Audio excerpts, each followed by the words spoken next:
What are you expecting to see then as the players emerge out on the pitch at Pride Park this evening from both sides, really? Do you think we will see two teams that actually go for it tonight, or will it be a little bit timid knowing no one wants to make a mistake?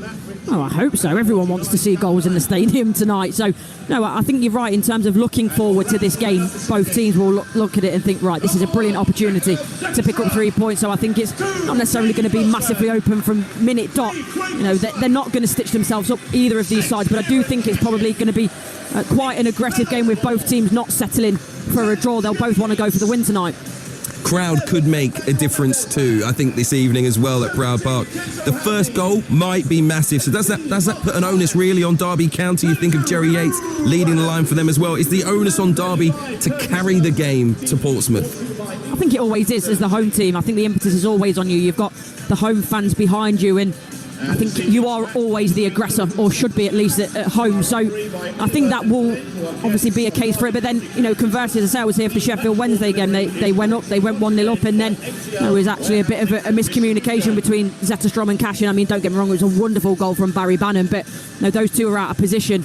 And that led to that goal. So, you know, it's not an automatic that the home team goes 1-0 up and that's it, it's game over. But I do expect Derby County in the early stages of this game to be the aggressors.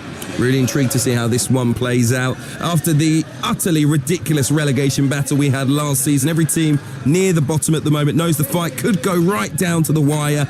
And it's the games against one another that could make all the difference. That makes Derby County against Portsmouth tonight an even more important fixture as last season's top two in League One lock horns in the Championship. I will leave you for a big game towards the bottom in the company of the former Sheffield United and Liverpool forward Courtney Sweetman-Kirk and Talksport's Jim Proudfoot.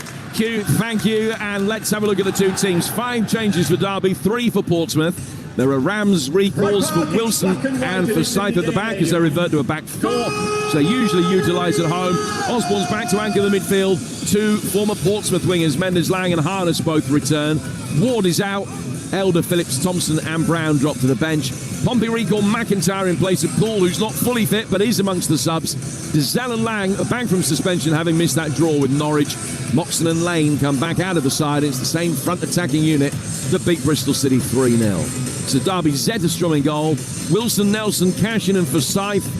Osborne, Mendes-Lang, Kaupmine, Adams and Harness. And Yates. Schmidt in goal for Portsmouth. Devlin, McIntyre, Pack and Ogilvie. Potts and Dezelle, Ritchie, Lang and Murphy, with Bishop up front. And on the bench for Derby, Barkhazen, Collins, Phillips and Thompson, Jackson, Elder, Blackett-Taylor, Brown and Vickers. For Portsmouth, it's Towler, Poole, Sadie and Moxon, Sorensen, Swanson, Kamara, Lane and Archer. Referee tonight is Ollie Langford. It is going to be Derby who will get us underway. White shirts, black shorts. Portsmouth in their usual blue, white and red. And Derby kicking from right to left, attacking the north stand here at Pride Park in the first half. It's Forsyth, plays the ball down the left-hand touchline for the Rams skipper Nathaniel Mendes-Lang. Back it goes for Cashin, Zetterstrom in his protective headgear as always, angling a long ball over the top. Jerry Yates chasing it. And Schmidt made a decision to come out of his penalty area. I think the ball would have found its way through, but he came out and played it. Yates bearing down on him really quickly. And Schmidt was able to get it away, but Harness can pick it up. On the right-hand side, dramatic overhead kick attempt is thwarted. And Derby still on the front foot. A really good start that the Rams have made here. Wilson getting it forward. Harness again, inside the penalty area. It's chipped across towards the far post. Can't find Yates. But it's a Derby corner inside the opening 50 seconds of the game. Oh, it's a brilliant start, isn't it, by Derby County, especially Harness down the right-hand side. He's been really good, put a couple of fantastic balls across. I think it was Adams with the acrobatic effort at the front post. And again there where goes down that inside channel down the side of the box. Adams trying to make the late run, but nobody can get on the end of it. So a corner which will be taken by Ben Osborne over on the Derby right-hand side. And everything in football is fashion. And the current fashion, this week's fashion, is 5 players deep at the far post for a set piece. I think Arsenal have got it cracked and everybody else is trying to imitate it. So Derby will have their quintet coming in. Portsmouth going man-to-man on 3-4 of the 5, but not on all 5. Harness has got a free run. And the 5 make their way into the edge of the 6-yard box and then have to come back out again. Osborne now delivers, and it's easily headed away at the near post. And Paul Warne a little frustrated that didn't go as he had anticipated it. Portsmouth able to bring the ball away with Colby Bishop, but they can't get it forward to Murphy. Zetterstrom will mop up at the back for Derby. Played down towards Ogilvie, and Ogilvie drives the ball straight out of play, but 40 yards upfield. It's a throw which will be taken on the Portsmouth right-hand side. Couple of minutes gone, 0-0 here on Talksport 2 between Derby, 17th at the start of the night, and Portsmouth just outside the bottom 3, but Derby with much the better of the starts. Yeah, they have. They've started really well, and obviously I was saying to Hugh before the game, I think that would be the case. Derby County here being the aggressors, in similar sort of stage of where they are in the table, both of these sides, so no one comes into it the overwhelming favourites, and Derby certainly using the home advantage in the early stages. Yep, Derby 4 points above the bottom 3.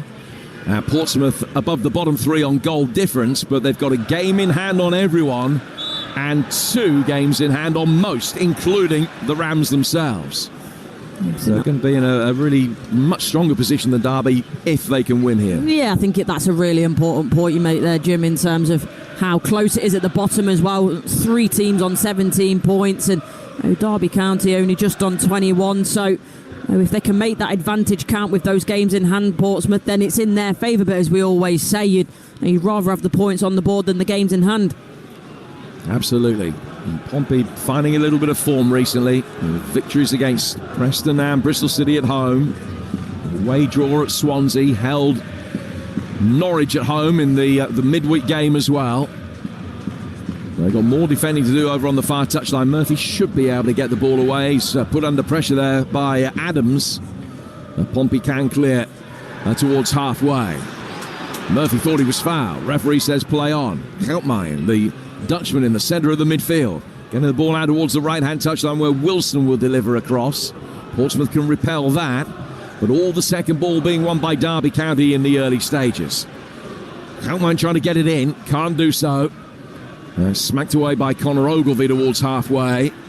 Bishop trying to hold it up. There's no coincidence that Portsmouth's resurgence has come with Colby Bishop getting over the heart surgery that he had in the summer and getting himself back to full fitness and being back in the team. And he was a big miss, not just for what he brings, but also the way that he brings the best out of particularly Murphy outside him. Yeah, exactly. And, it's an incredible story, really. We weren't expecting to see him back this quickly, but you're right, that coincides with the fact that he's back in the side. It gives Portsmouth that little bit of a lift and everyone around him. Wilson trying to deliver. Another corner goes Derby's way. And Ben Osborne will go across to take it over on the far side. Ben Osborne, one of the summer signings. So there are a few featuring tonight who didn't play when these two last met here. There was some game back in September last year. Bishop equalising in the 5th minute of stoppage time after a James Collins penalty had given Derby the lead.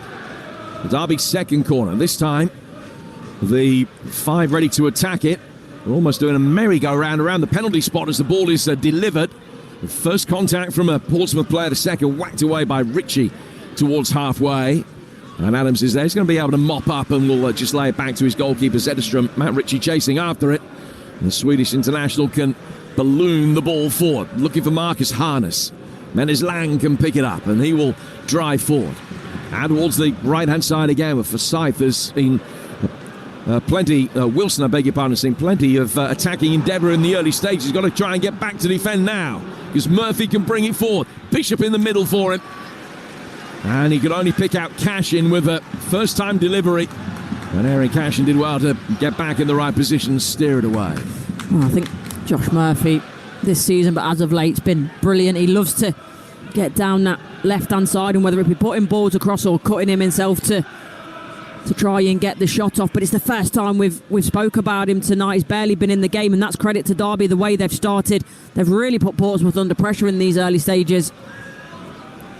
Ball back from Forsyth, who's in his 12th season here at Pride Park. Finding Cashin, the Irishman looking long, trying to Get Marcus Harness to make a run off the right flank. And in behind McIntyre. Portsmouth can mop up with Marlon Pack, who's playing at centre-half these days, having played the vast majority of his career further forward than that. Richie's got it. And Richie trying to play the ball forward, and now to be just chipped over the halfway line. Over the head of Bishop, though. Portsmouth can't get it to stick when they play it forward long. And it's mopped up easily enough by Curtis Nelson.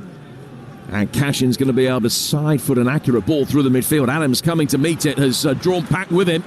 Derby can get it forward now for Jerry Yates. The former Blackpool man works it to the left-hand side. Mendes Lang has got a bit of time to measure the cross here. Comes inside the penalty area, stabs it across the edge of the 6-yard box, and it's side-footed in. Wilson giving Derby an 8th-minute lead, and it's richly deserved. It's a wonderful piece of play, isn't it, by Derby? In the build-up, I thought, can Jerry Yates take that on the half-turn, get it on his back foot and try and shoot towards goal? But he didn't. But he did well. He keeps the ball alive, brings it out to Mendes Lang, and we all know how good he is in those wide areas. A little bit of a step over, bit of skill, drop of the shoulder. It's a wonderful ball across, and Wilson is brilliant. Arrives late in the area, and it's so hard to pick up for Portsmouth. And then at that point, it's about, can you be composed? And he doesn't put his laces through it and balloon it over the bar. He just caresses it, controls it on target, and it hits the back of the net. And it's a very good start by Derby County, and they deserve that lead. There'll be a lot of frustration from John Massinho that nobody had picked up the run of Wilson, who was just sauntering forward towards the edge of the penalty area, really, from right back. And it was an excellent, crisp finish, but the marking almost non-existent. Everybody had been drawn towards the ball in and around the edge of the 6-yard box, travelled a long way across the deck to find him. Yeah, and Josh Murphy's on his back shoulder, but really, he should be better with his tracking. He should be goal side at that point, and take nothing away from Derby County. It's a really well worked goal, but as you say, I think Portsmouth, from a defending point of view, will be very disappointed with that. Kane Wilson into double figures in his career with that goal. He netted at Blackburn on the opening day. It's his first goal since, but every silver lining has a cloud. And Derby haven't been able to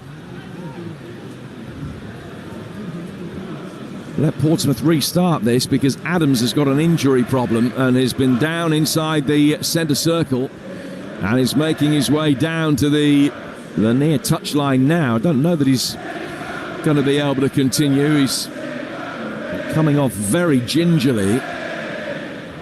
Looks as though they are going to just give him 20-30 seconds or so and then he'll come back on. So Derby leading Portsmouth by a goal to nil. Kane Wilson with it. They've got a decent record when they've scored first. They've won 5 of their 9 games from 1-0 up this season. Portsmouth, on the other hand, have only turned it around from a 1-0 deficit once all campaign. And that's what they've got to do again here against the Derby side, who've got a much better home record than Portsmouth have an away record, as you would expect. Adams back on. And Forsyth will take a throw down by the corner flag in the left back position. Devlin knocking it forward. Returned by Osborne. Yates is going to chase after that. Mendes Lang very nearly got a touch to toe poke it down the line past McIntyre. Portsmouth will give Bishop something to chase, but Cashin was there first. He drives it forward, and Pack is able to mop up for Portsmouth. Devlin will go back to his goalkeeper, Schmidt. 1-0 to Derby, and as we've been saying, Courtney, they're very good value for it. Yeah, they've very much deserved it. They've been aggressive. They've pressed from the front, but all areas of the pitch, and I think they've really caught Portsmouth on the back foot. And then, can you find the end product? Well, yes, they can, and it's now Portsmouth's turn to have a go. Richie's ball inside the penalty area, headed away. Osborne can get his foot on it, poke it forward here for Adams. And Adams just calms things down. Dazelle very quickly got back goal side. Adams just very neatly turned away from him. There's another clever little pirouette in the midfield. Back from him to Jerry Yates. Now Mendes Lang, who had a loan spell down at Fratton Park, a brief one, some 11-12 seasons ago now. Just a handful of games, unlike this man Marcus Harness, who played more than 130 games in Portsmouth Blue. He's got it now for Derby, and it's a poor ball as he tried to just loft it out towards the left-hand side for Mendes Lang. Overhit it And it's drifted out for a throw that'll be taken by Terry Devlin for Portsmouth, who trail 1-0. Yeah, it's a shame though, because Mendes Lang, was in acres of space, and you see Harness, he gets his head up, he's trying to play the ball in front. And Forsyth as well, though, he wasn't very happy. He was behind, he's saying, just calm it down, play it along the floor, let's just control this lead, because that's the problem. As soon as you score a goal for the next 5 or so minutes, that's probably when you're most vulnerable. Possession 70-30 at the moment in Derby's favour. Portsmouth yet to have a side of goal of any description. A bit of work for them to do. And just the one away win so far, which came at QPR. And that's the only success that they've had away from Fratton Park in 9 games this season. Devlin to take a throw. Arches his back, hurls it forward, looking for Bishop. Poked forward through the midfield by Freddie Potts, who gets it immediately back from Dazal. Now works it out towards Ogilvie. Portsmouth will build down the left-hand side with Murphy. Got Lang in the middle. Bishop is there waiting as well. McIntyre just indicating to Murphy where to play the ball next. He couldn't see who was where and what was on around him. Then he guided it back for Marlon Pack, who has been playing on the left of the two centre-halves, but now that McIntyre has been recalled tonight in place of Regan Poole, Pack has gone across to the right so that McIntyre can play on his favoured left. Pack's got it again. And just side foots it through the midfield for Matt Ritchie. Plenty of experience from the former Bournemouth and Newcastle man. This is better, isn't it, from Portsmouth? They're not necessarily gaining too much territory, but they're just relieving the pressure, because in the first 10 or so minutes it was all Derby County. And this is what they're better at, Portsmouth, playing through the thirds, because it's not the biggest front line, so playing those lofted balls up to Bishop and Lang, it's not going to work. It's not what they're good at, so they've got to be better and more precise when they're playing forward. Ball at the back for Portsmouth with Connor Ogilvie. Now McIntyre for Pack. Right-footed ball driven out towards the left flank for Murphy, who can control it. Former Oxford man ducking his shoulder, trying to deliver. And gets it. Is it gone out of play for a throw or a corner? It is a throw. Which will be taken down over on that far touchline in front of the travelling Portsmouth supporters. About 600 of them, I would guess, over in that corner of the ground between the east and south stands. And they have the perfect view of this first Pompey corner, which Freddie Potts will go across to take. 14 gone. 1-0 to Derby here on Talksport 2. It's better from Portsmouth. It's something they use a lot, that big ball out to left-hand side to Murphy, because he likes to isolate players, take them on. And in the end, at the second time of asking, they've got a corner for their troubles. And referee Langford just having a word with some of those indulged in the pushing and shoving going on the edge of the 6-yard box before allowing this to be taken. Ritchie standing in the near post area. Portsmouth have got 4. Deeper than that, Bishop and Devlin, Pack, Ogilvie as well. It's in towards the edge of the 6-yard box, but not with the height that was necessary. Mendes Lang could easily head it away. Portsmouth can mop up with Lang. He plays it forward. Then Ogilvie's beaten by Harness in the air. And a chance for Derby just to calmly work it back with Houtmine out to the right-hand side for the goal scorer, Wilson. Driven forward, Adams given a shove, play allowed to continue, and a good advantage play by the referee. Langford has got it. Langford flicking it out to the right-hand side, Harness, but easily intercepted again. And now Portsmouth are going to be able to get it down towards Terry Devlin, and they will try and build. As Courtney has been saying, just able to get more of a foothold in the game in the last 3 or 4 minutes, stringing a few more passes together. The possession for Pompey up into the mid-40s now, but still not able to do anything really constructive with it, bar that one corner that they've won. Murphy getting the better of Houtmine. Wilson didn't know whether to come and engage, and after a heavy touch from Murphy, it was an easier decision he came across, puts the ball out of play for a throw. Yeah, it's better though from Murphy, and you can see Portsmouth are twigging onto it now as if, they've known it all season. But in terms of Murphy, when you get the ball to his feet, he can do something special. He is the live wire. Pompey have it again with Lang. Back in the side after suspension. It's a lovely turn and pirouette, but the whistle has gone. Adams came across to clear the ball away from him anyway for what would have been a corner. But referee Oliver Langford says it's a free kick, which will be taken in the right back position by Wilson over on that far touch. In fact, did the ball just go out of play for a throw? Yeah, it did. It's a throw to be taken by Derby. We stopped the rot with that 0-0 draw of Burnley over the weekend. They'd lost 3 in a row prior to that, including defeats against both Swansea and Sheffield Wednesday here. If you look at the bigger picture, just 1 win in the last 11 games. Now Ben Osborne's given a free kick away after a loose touch just allowed Freddie Potts some possession. One number 8 fouled the other. And probably a good free kick to give away by Osborne because Potts was past him. And it does allow Derby to get their defensive shape back behind the ball here. Yeah, the momentum, though, is, I wouldn't say it's completely changing in Portsmouth's favour, but Derby were extremely dominant in the opening stages and just gaining a little bit of control back now, Pompey. Ritchie taking the free kick, hung high towards the edge of the penalty area. McIntyre tries to head it in. Ogilvie can head it in. Pack is still forward waiting for it. Ogilvie with another header. Pack closer to that one.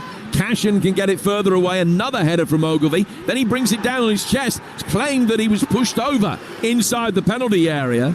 The referee is unmoved. Derby clear.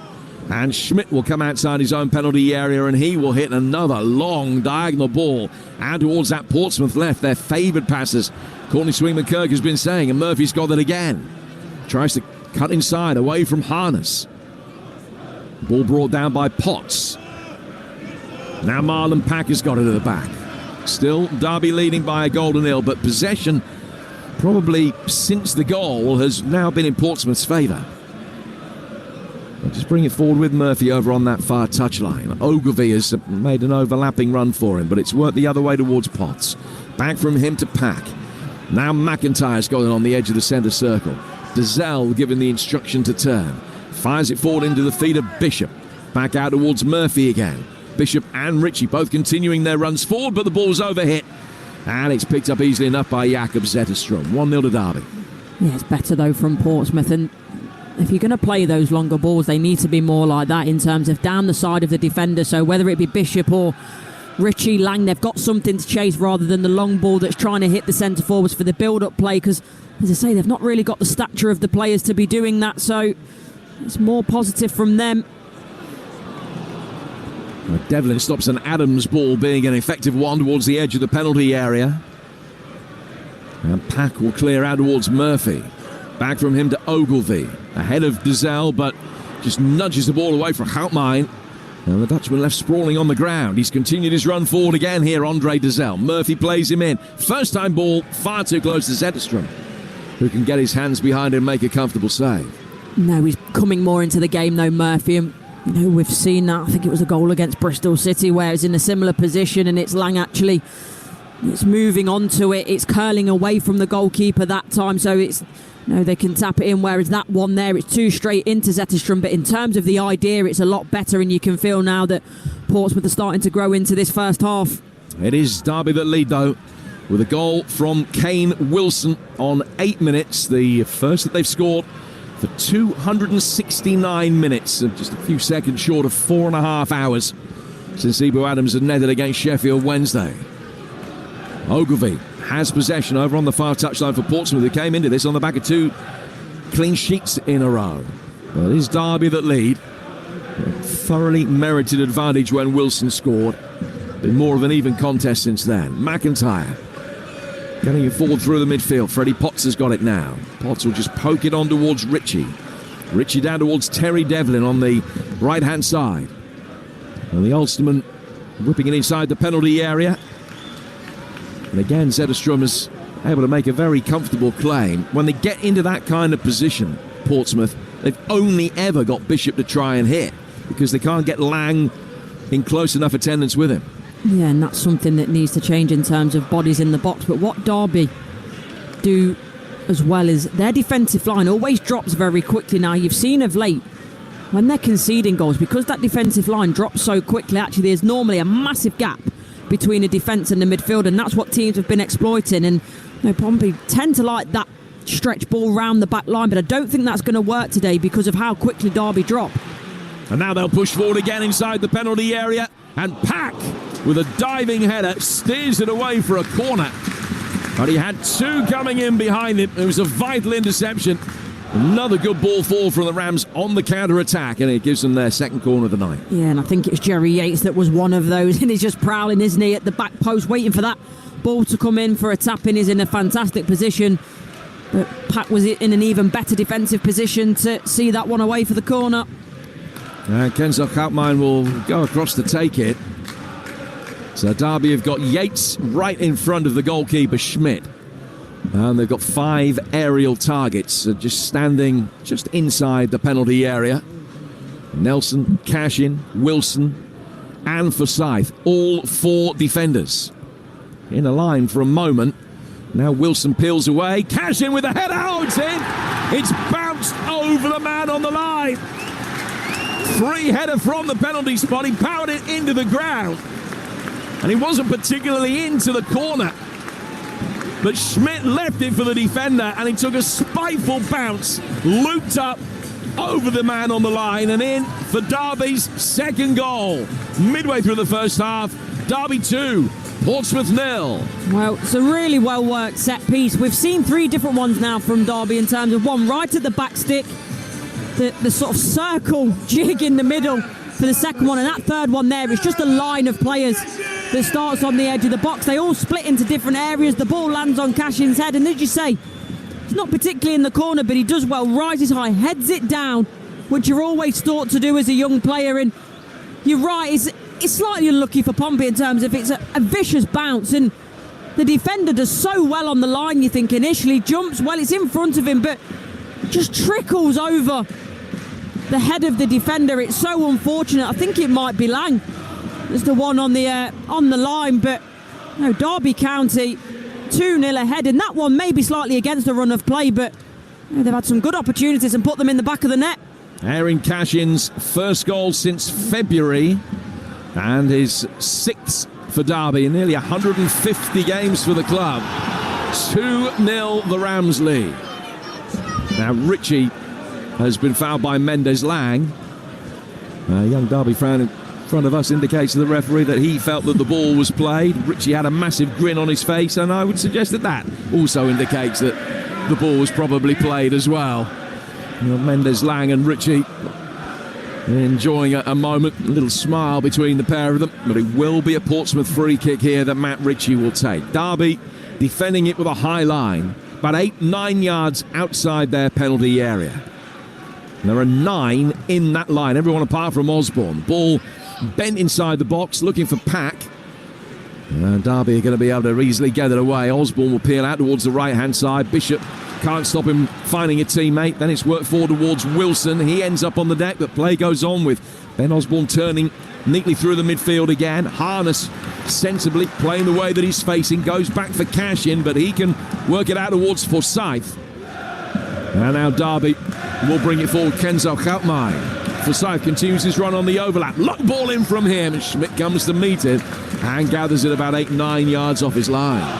Well, the second goal is obviously galvanised Derby. They've looked good actually down this left-hand side specifically, but Harness as well, he's been everywhere. He's back out on the left now, started over on the right-hand side, but the way that he just drops into pockets, he always showing, he always wants to be on the ball, and there he's just clever. He could go forward, but he didn't want to lose it and just plays back the way he's facing and sets the attack for Derby. Now, a rare error from a man in white as the ball was played by Nelson back to his goalkeeper Zetterstrom, but he's missed him. Zetterstrom cleared it, but only after it had gone out of play for a corner. And Paul Warne will be hugely frustrated if anything comes from this. Very cheap concession. Freddie Potts goes out there to take it.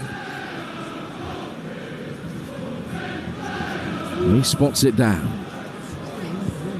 Devlin waits on the edge of the 6-yard box with Ogilvie and Pack in there as well. Bishop by the penalty spot. Wilson he's got an eye on him. He's not looking at the ball at all. He's merely watching Colby Bishop's movement here. Swung in very deep. Zetterstrom with a good fist away. Gets the ball back outside the penalty area. Murphy helping it back in.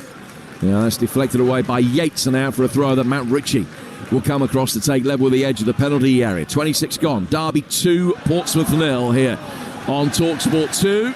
And then if Richie was a little bit lucky to get that free kick a couple of minutes ago, then Mendes-Lang has just got a throw that maybe should have been a Portsmouth throw in front of us on this near touchline. The pair of them grin at each other again. Free kick throw which will be taken on the Derby left-hand side by Forsyth. Derby 2, Portsmouth 0. They go up to 14th in the table. The Rams ahead of everybody else's game this weekend if they can hold on to that advantage.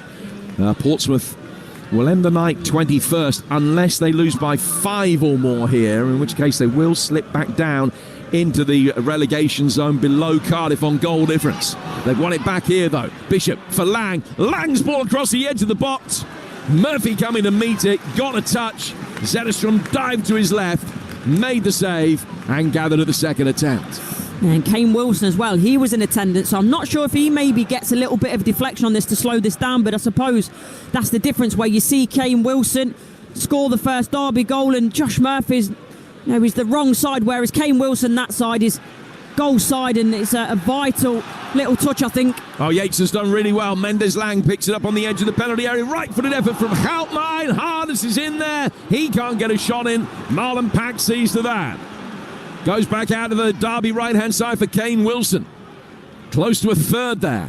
Ball headed away by McIntyre. Brought down by Forsyth, but given away as he tried to lay it square for Mendes-Lang. It was cut out by Devlin.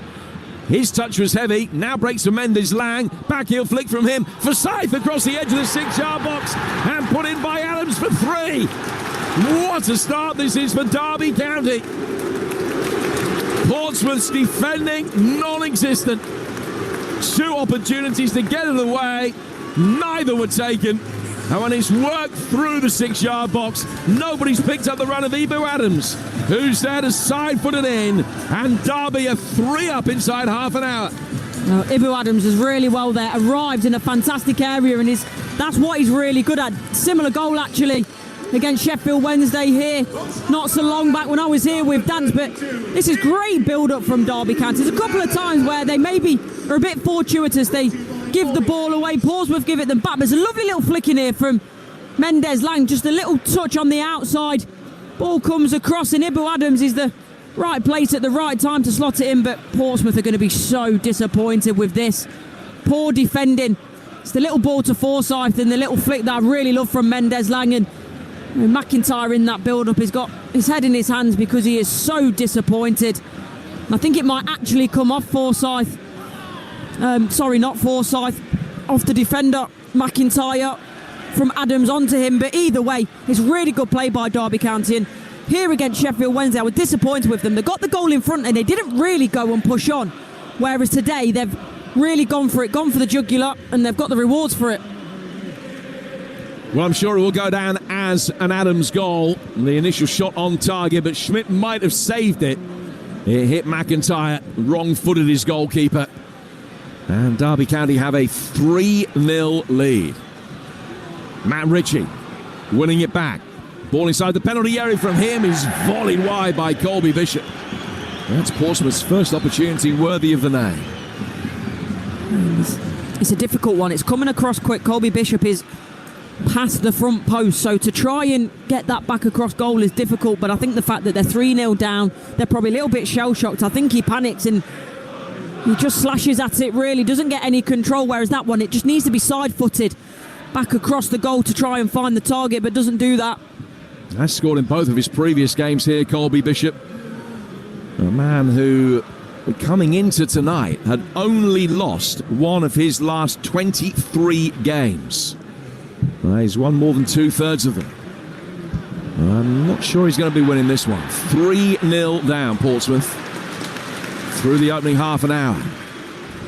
That last goal, John Massinio will be so frustrated just with the ample opportunities that Portsmouth had to get it away. It was a heavy touch by Devlin as it looked as though the danger had been cleared. Nobody then read the backheel flick. And even when the cross came in from Ogilvie, it was still the couple of players that might have been able to get a better touch to get it out of Adams' path, then the deflection. I think that's the problem. You look at the 2 goals that Derby have scored from open play, and it's all about those wide areas and the wingers not tracking back, and whether it be, I think it was Ritchie at that point or Murphy on the first one, that will be the disappointment, that there's been ample opportunity. And in the build-up as well, I mentioned Derby lost the ball. They gave it away straight away, Portsmouth, straight back to Derby. So there's been a lack of control from Portsmouth in this game. Potts will get the ball forward. Back he goes from Devlin. Now brought under control in the heart of the midfield by Dazelle. Worked forward for the run of Terry Devlin. Derby are able to clear it easily. Now McIntyre. Bishop spinning the ball right-footed down to Marlon Pack, who can venture forward here for his hometown club. Long diagonal for him. Inevitably trying to bring Murphy into it. They asked an awful lot of him. Murphy sprinting after it, but couldn't wrap his foot around it in time to keep it in. And it goes out of play for a goal kick. 32 gone. Derby 3, Portsmouth 0. Wilson on 8, Cashin on 23, Adams on 29. Now Portsmouth blown away, really slow starting. They had that good period, or better period, when they were 1-0 down. And had sort of a 6 or 7 minute spell where they looked the more likely side to score the second goal of the game. But it's all unravelled for them pretty quickly. It was interesting reading Paul Warne's comments before the game, Corny. He was talking about the meetings between the two sides last year, both which ended in a draw. But he made the point, well, Portsmouth better side than us because they finished 5 points above us. They won League One. We'll pay them plenty of respect. I don't know whether there was a little bit of kidology in all of that. There's no doubt who the better side have been tonight, and it isn't the visitors. Well, maybe so, and like I say, it could be, in fact, Paul Warne saying, look, you were the better side last season, there's no doubt about that, but you've got to come to us now. Different situation in the Championship, and incredible to be 3 goals up when they've only scored 1 in the last 3, Derby. Can't mind to Mendes-Lang. Will try and get to the byline as he won a corner off Devlin. He has. Derby's 3rd of the night. To be taken on the left flank. 12 minutes before half-time. Derby 3, Portsmouth 0 here on Talksport 2. Zetterstrom just coming across to the near touchline. Just a few words exchanged between him and one of the coaching staff. I don't know, it was Andy Warrington, the goalkeeping coach, that he was speaking to there. He's made his way back in. So this Derby corner, bent in very deep towards the back post. It was a vital header away. Might have been Marlon Pack that got it clear. Then a right-footed shot comes in from the edge of the penalty area, which is deflected away for another corner. Portsmouth are real 6s and 7s defensively. Yeah, they are, and it was the one Derby counter they use where they're in a circle, they start moving around, and it's Harness that nearly gets his head to it if it wasn't for Pack and Cashin on the follow-up. So I think something they've really been working on, Derby County, these set pieces, because they're looking dangerous. In comes this latest corner. It's a left-footed in-swinger. Pack got his head to that as well. Just has come off the top of his head. Ball goes out of the edge of the penalty area for Houtmine. The Dutchman setting up Jerry Yates, who unleashes from distance. It took a little ricochet off Matt Ritchie. The subsequent shot comes in from Forsyth. That is blocked. And it goes out of play for a throw to Portsmouth, but down by their own corner flag. This first half cannot end soon enough for them. So Derby fans that you can hear singing, the Portsmouth fans over the far corner of the ground from us, standing in silence and motionless. We cannot believe what they've seen after the excellent recovery that they've shown over the last month or so. This unbeaten run, 8 points in the last 4 games, which has levered them out of the bottom 3. But they know that in all likelihood they'll be back in the bottom 3 by the end of the weekend, and potentially the way things are going by the end of the night. Goal kick will be taken by Schmidt, who's been beaten 3 times in the opening half hour. It's Derby 3, Portsmouth 0 here on Talksport 2. And you know what? I mentioned that obviously Derby have looked dangerous from set pieces, but aside from the goals, I don't think Schmidt's had that much to do in terms of making saves. Derby have been extremely clinical, and he must be sitting there thinking, I can't believe I'm 3-0 down when I've barely made a save. Harness plays it forward, and then we'll go through towards Schmidt on the edge of the penalty area. Well, no XG is something that a lot of people read plenty into. A lot of people think it's neither here nor there. The XG between the two sides, almost non-existent. 0.2 against 0.1s. Derby completely outperforming theirs so far. 3-0 up. Potts. after Dazelle played it to him. Two men in the heart of the Portsmouth midfield, both sons of former Premier League players. Here's Devlin bringing the ball down. It's ricocheted off his shin, goes through towards Harness. Harness takes a touch, controls it, lays it back for Cashin. The Irishman down for Nathaniel Mendes-Lang. Just a chip ball down the line from him. Jerry Yates will chase after it. Here's McIntyre, another son of a former professional. His old man Jim, the one-time Reading player. Ball out of play for a throw, which will be taken on the Derby left-hand side. 8 to go to half-time. More live championship action for you tomorrow. Choice of listening tomorrow lunchtime on the Talksport network. We're at Deepdale for Preston against Leeds. 12:30 on Talksport. Here on Talksport 2, it's Basement Boys Hull away at Frank Lampard's Coventry. Both of those games live for you on the Talksport network tomorrow lunchtime. Houtmine tries a shot. That's looped up after a deflection towards the edge of the penalty area. Devlin can get his foot to it and will just clip it clear. Colby Bishop will chase after it. Easy for Cashin to get to first, and he just pokes it back for his goalkeeper, Zetterstrom. He plays it out towards Osborne. Calm ball from him back to Cashin. They're just inviting the Portsmouth press, but Cashin has played round Ritchie. He'll find Forsyth, driven forward by him. Yates going up for it. Ogilvie beats him in the air.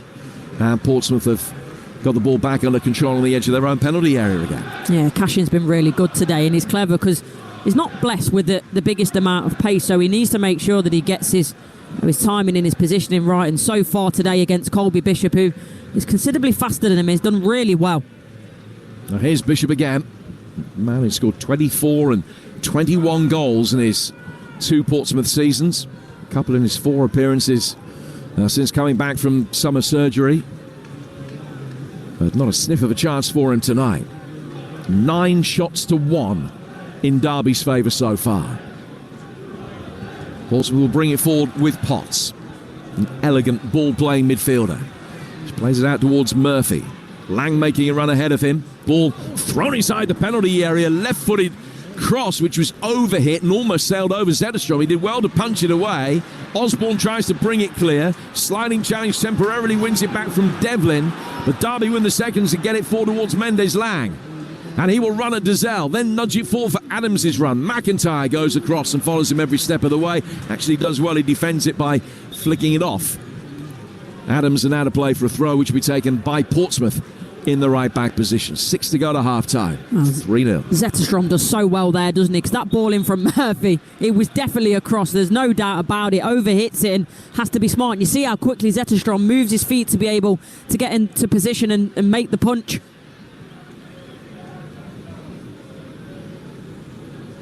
Portsmouth to take a throw in the right-back position. Launched down the line by Devlin.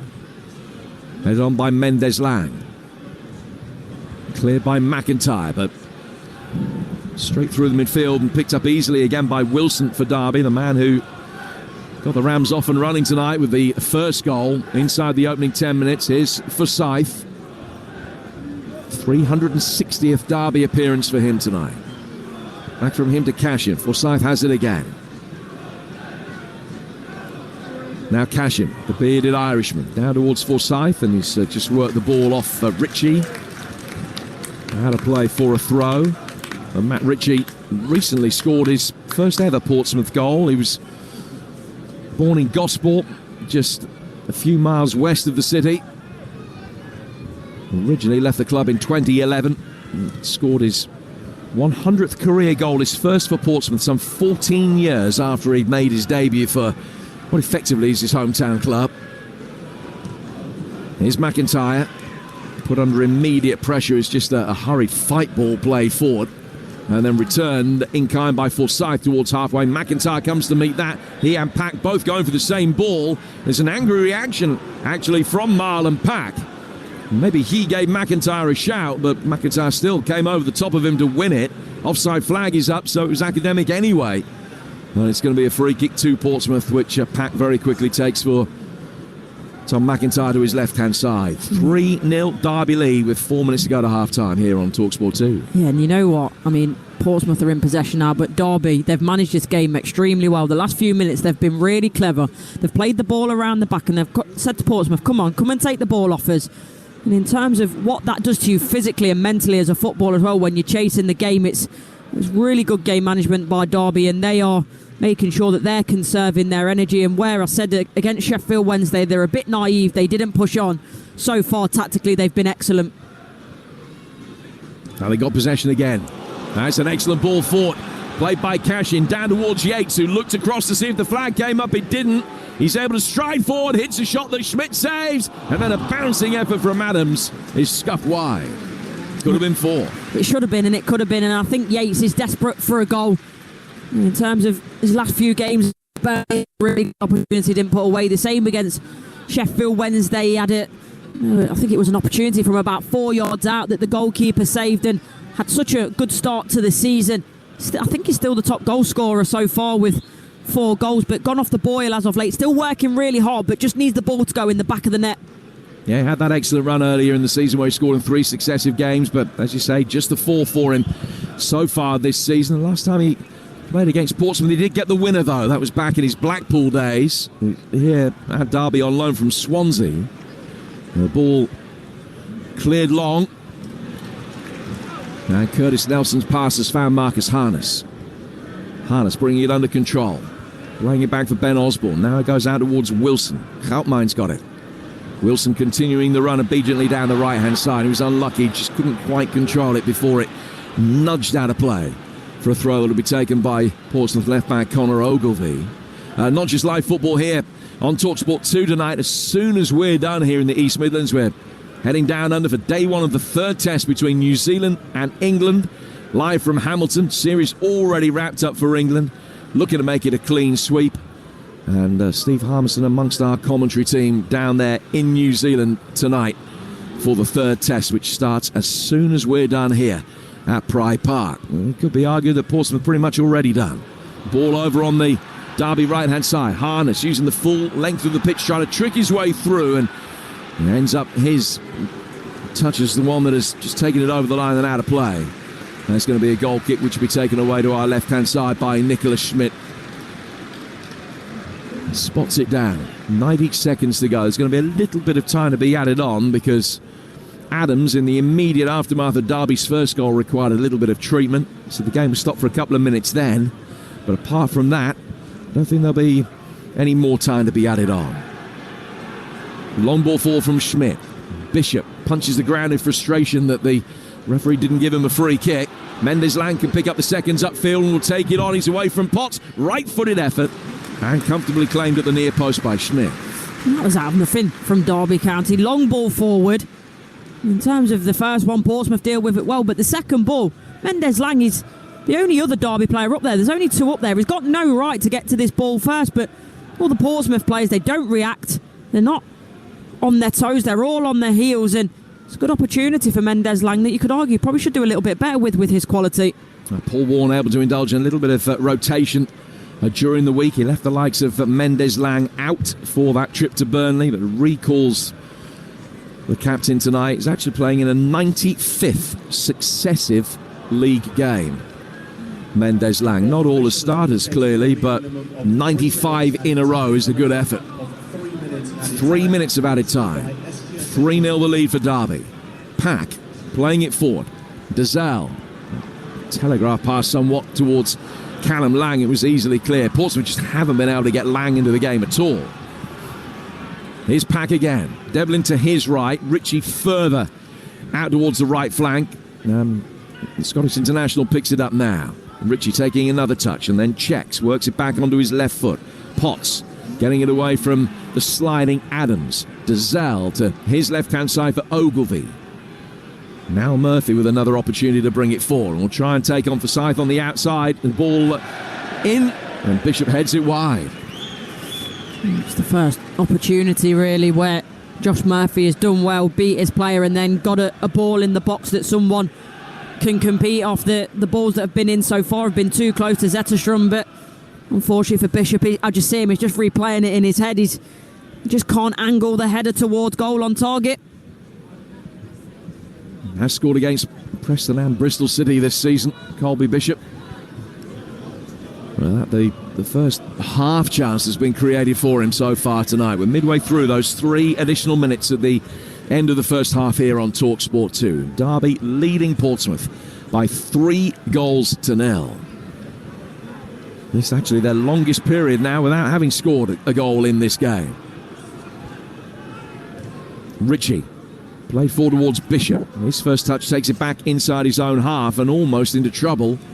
But Harness couldn't get his foot on it. Ogilvie will bring it under control. And the former Tottenham trainee works it down the left-hand touchline here for Murphy. Now Murphy's just been pulled back. Wilson can't hide his dismay that referee Langford has given a free kick against him there. Free kicks have been taken. Dazelle given away again really cheaply. Mendes-Lang picks it up. Easy to see where that was going. Ritchie couldn't get there in time. Osborne calming things down. Down from him to Forsyth, the Derby left-back, clipping it. And as he does so, he takes 3 Portsmouth players out of the picture. He just chips it across the edge of his own penalty area for Curtis Nelson. He fires it long, trying to turn Ogilvie. Bit of battling going on between Yates and McIntyre. Yates ends up on his knees on the edge of the penalty area. Derby fans who had a really good view of that were all up in arms, but the referee says no foul. I think it was. I know that Yates to a degree is backing him, but McIntyre has his hands all over his shoulders, and as I say, I do think that was a Derby free kick. When the whistle does go, it's a free kick that's gone the other way. A foul on halfway on Murphy. Ogilvie taking that free kick quickly. Time almost up at the end of the 3 added minutes. And indeed it now is. And it's a standing ovation for Derby County as they leave the field. Goals from Wilson, Cashin and Adams. There are, of course, no formalities when it's only half-time. But their last win was at Coventry back on November the 6th. I'm pretty sure that run's going to end in an hour's time. Half-time here in the East Midlands. Derby 3, Portsmouth 0. And the stats are damning when you look at it. Portsmouth have had more possession, 53%, but 12 attempts at goal from Derby County to just 2 for Portsmouth. Shows you where all the action has been. Plenty of big chances for Derby, as you might expect as well. Courtney, we said Derby had to take the game to Portsmouth, and that they did in that opening 45 minutes. How impressed have you been with that first half performance? Yeah, massively impressed, especially the first 10 minutes. I don't remember Portsmouth really going forward into the Derby County half too much at all. There was so much pressure and it was so sustained, and obviously we get the first goal from Wilson. I think when they'll look back at that Portsmouth, well, as of most of that first half, they'll be really disappointed. And it's been a recurring issue in terms of whether it be Forsyth or Wilson get forward. They're not being tracked very well by Murphy and Ritchie at all, and it's definitely an opening, and it's led to goals. So I think after that, actually, Portsmouth, after Derby scored, they looked all right. The next 5, 10 minutes, 15 minutes, they looked like they were maybe going to be the team that were going to score next. And slightly against the run of play, you could argue the next goal, but it doesn't matter because at that point it's 2-0 and Derby have very much earned their right to play. And to say they've been very good, they've been aggressive. Mendes-Lang and Harness in particular, I think, have been brilliant. But then I'm just looking at the team sheet now. They all have, because Forsyth's getting forward and has a big hand in the goal. Adams, as always, I think is the way that he arrives into the box is very clever. He's got really good timing. And Cashin and Nelson haven't even given time for Colby Bishop or Lang to get on the ball. They've been really good. So in terms of every player on that pitch has had a part to play. Even Zetterstrom, there's been a couple of moments where he's come out. He's been aggressive in his box and his lines in terms of when Josh Murphy gets on the ball, and he's clever because he's on his front foot knowing that ball's going to come in the box, but the areas that it's taken up to come and collect the ball, Zetterstrom, the goalkeeper, has been really good. So, and it's been very disappointing. If you're a Portsmouth fan, you've travelled all this way and you're looking at that performance, you're going to be absolutely gutted, as will the managers and the players be. So yes, they've got another half to try and change it round, but you probably feel that it's out of reach now. 3-0, it's very difficult to come back from. I thought the first and third goals were really well constructed as well. The attacking play, the overlapping work, the quality of the balls into the box, it was great.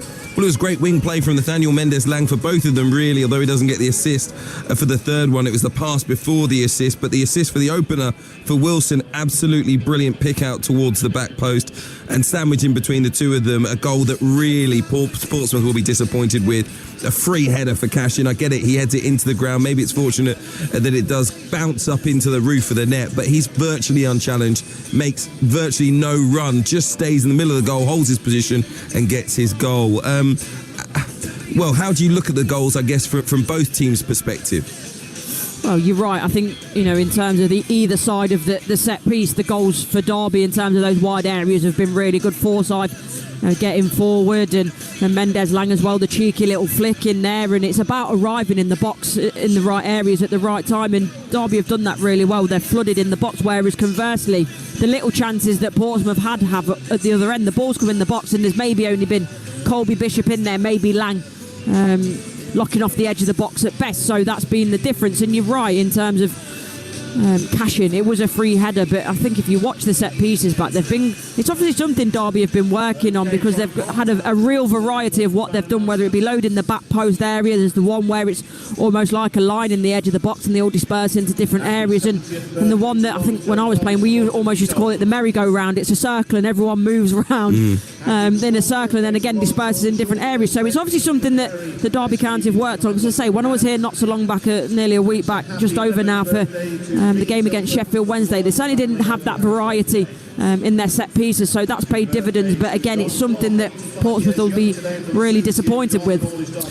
What do you think is going through the mind of John Messina, the Pompey boss, and do you think it's maybe time for something radical, or maybe taking his foot off the accelerator and realising that the game has gone and resting some of his better players? I don't know, how do you think he will see this second 45 minutes? It's hard, isn't it? Because especially the time of year, I get why you're saying that in terms of potentially resting players because of how thick and fast the fixtures come and the congestion, but equally maybe the argument might be, look, if you come out as aggressive as Derby did in the first half and get an early goal, then actually you might be able to get yourself back in the game. It'll be very, very difficult, but if you go out really aggressive and maybe make a couple of changes at half time, which you probably expect, you hate that as a player, because if you're going to come in at 3-0 down, there probably are going to be changes at half time, which is very rarely happens. You've had a bit of a nightmare if that's the case. So I think there might be a few changes early on, and if they can get that early goal, Portsmouth, then they might feel that they can push themselves back into it. So I wouldn't expect that he's going to rest players at this moment in time, and actually it might be a case where he says to the players, look, you've got yourself in this mess now, you need to get yourself out because I'm not happy with the performance. So it'll be interesting to see what he does in his thought process into it.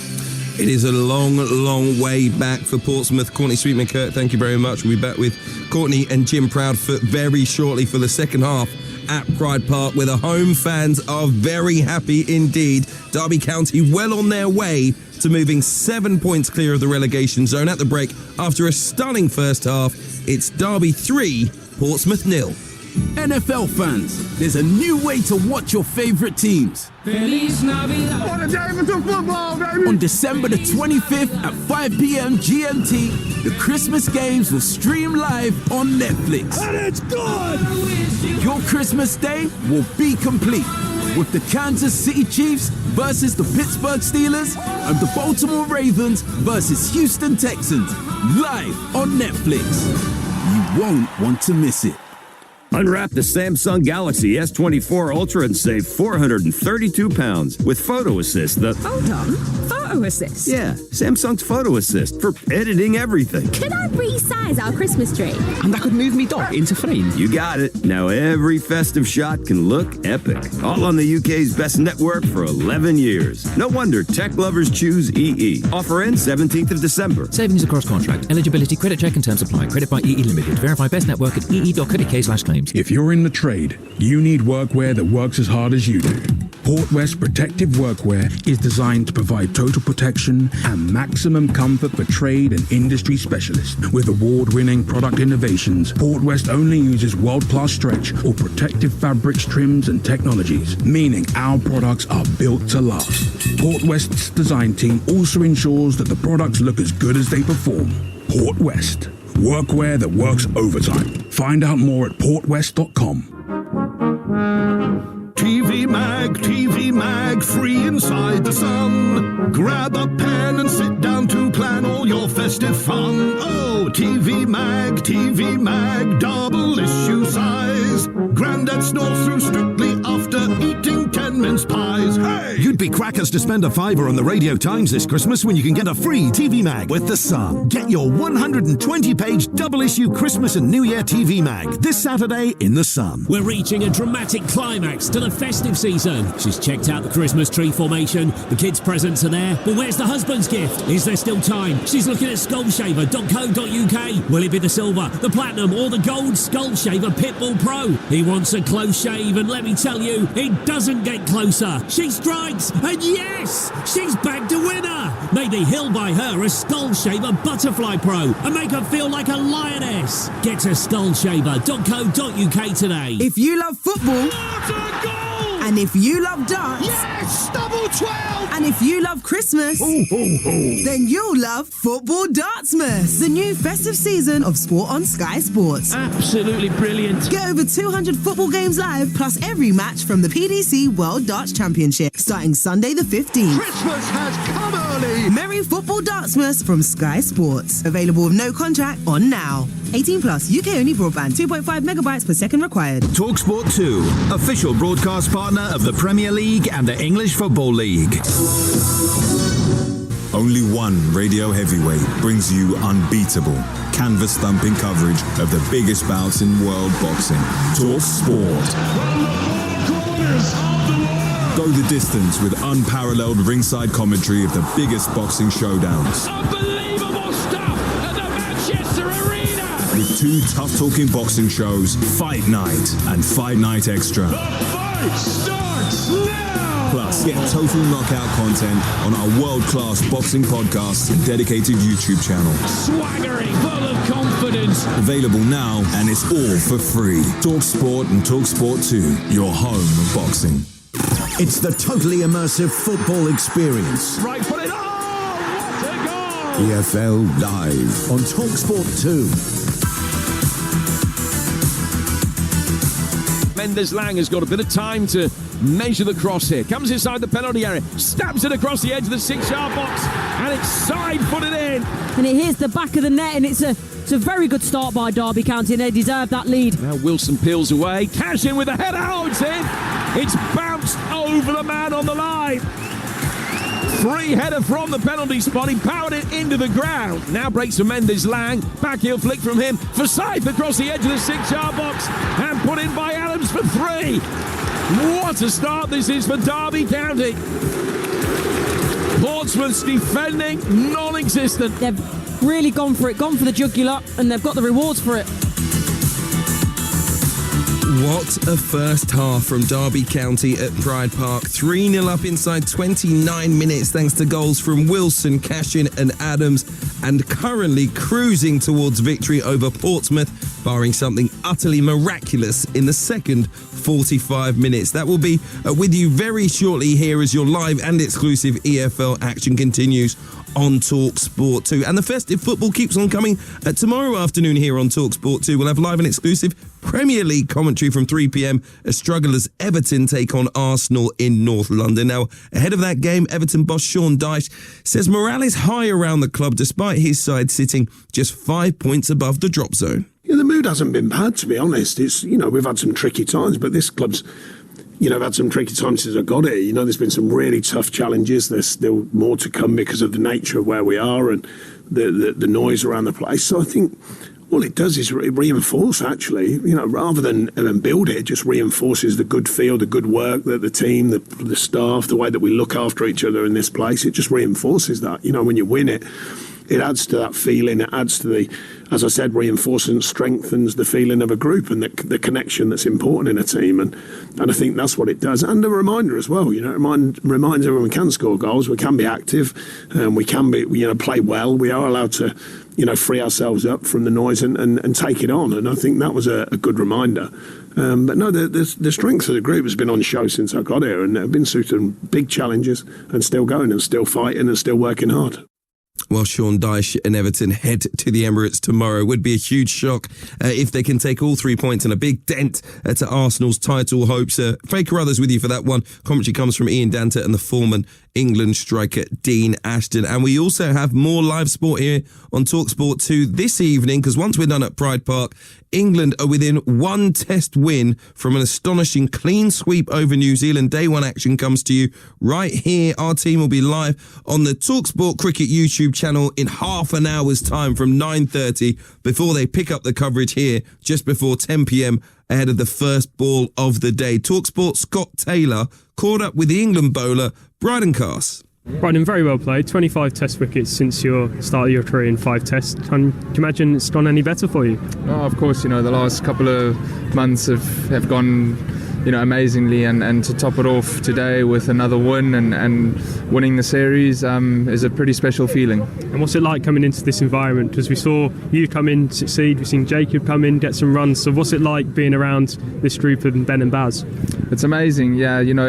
Ever since I put foot into this environment, I feel like it's got the best out of my cricket so far, and hopefully that can continue. It's a very relaxed changing room, but very, very competitive, and we stick to our game plans, and we obviously want to continue to win games for England.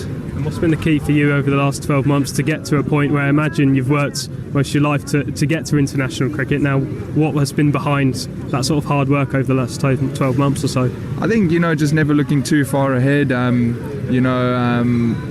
taking each day as it comes, and whatever challenges I've ever been faced, I'm always going to try and overcome them, and yeah, to be able to stand here today after winning this game with England, like I said, is a pretty cool feeling.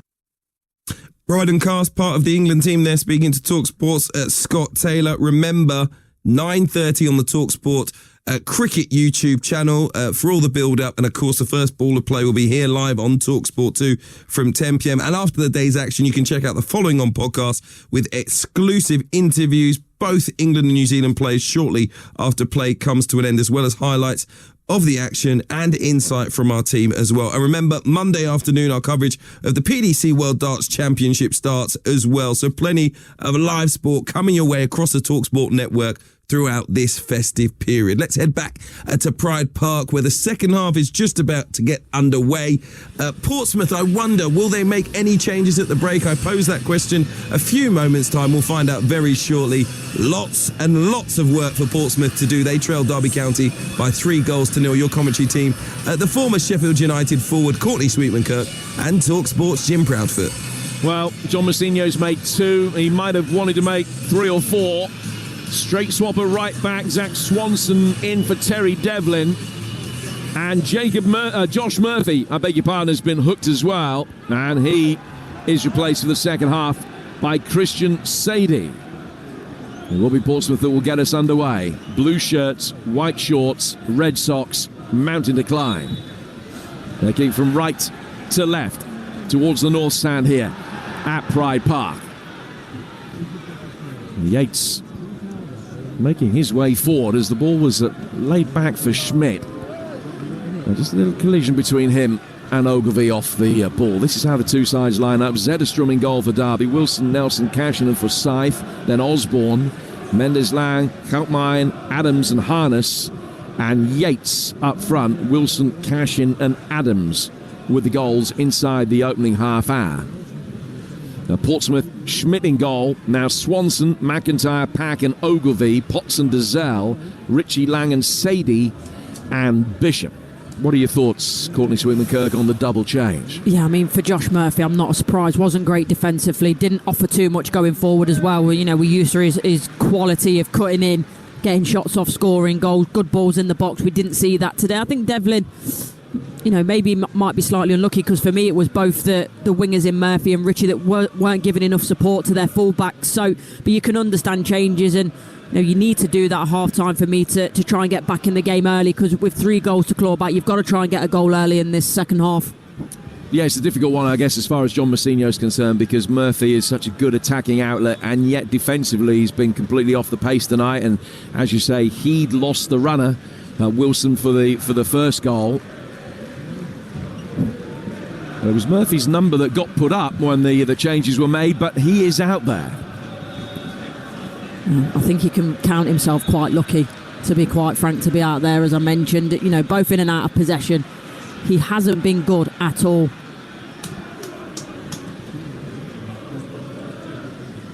I think it's Ritchie that has come off, is it? Try and work that out. Lang looks as though he's gone out to the right-hand side. And it's Matt Ritchie that hasn't reappeared. He was at fault for the third goal, defensively. And I think, as I mentioned, for both of them there, Ritchie and Murphy, they could have had no arguments. I suppose Murphy's maybe earned himself a little bit of credit in terms of he has got that ability on the ball. So if he finds it, you know, he can get them back into the game. But you know, I think they were both poor and given a lack of support and cover to their respective fullbacks. So Sadie's playing at 10, Murphy on the left. Lang's gone out of the right-hand side. And Colby Bishop is leading the line. So that's how Portsmouth have shuffled things around. They got it with Dazal. They trail here by 3-0. Sadie chipping the ball forward.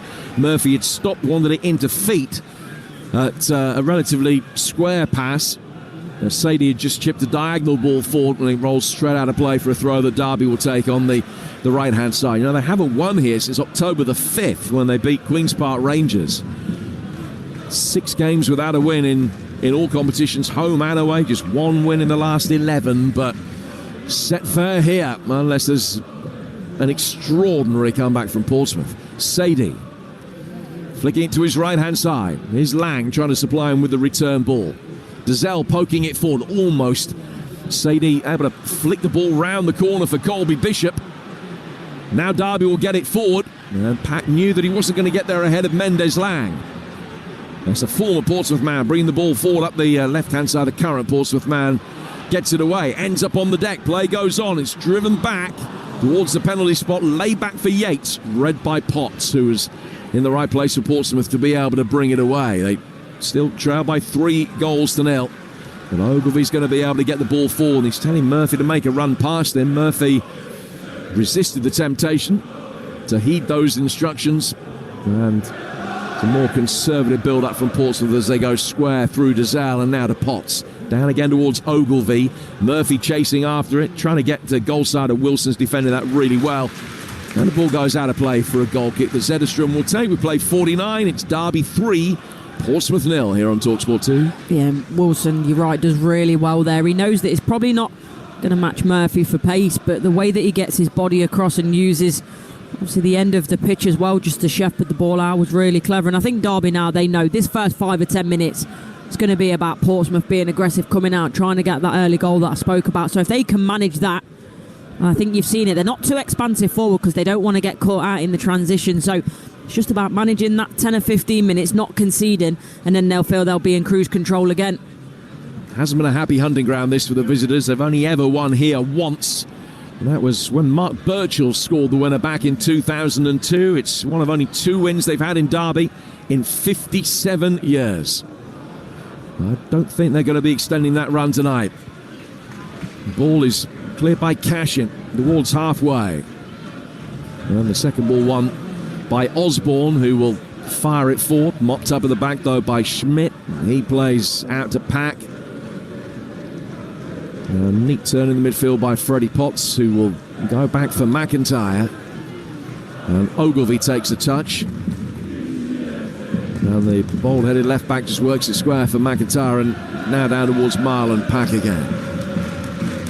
Pompey, with the obvious defensive deficiencies that they've shown, the way that the goals were conceded, far one over the top here for Bishop, who's offside. But it's just as much the lack of potency at the top end of the pitch will be concerning for John Messina.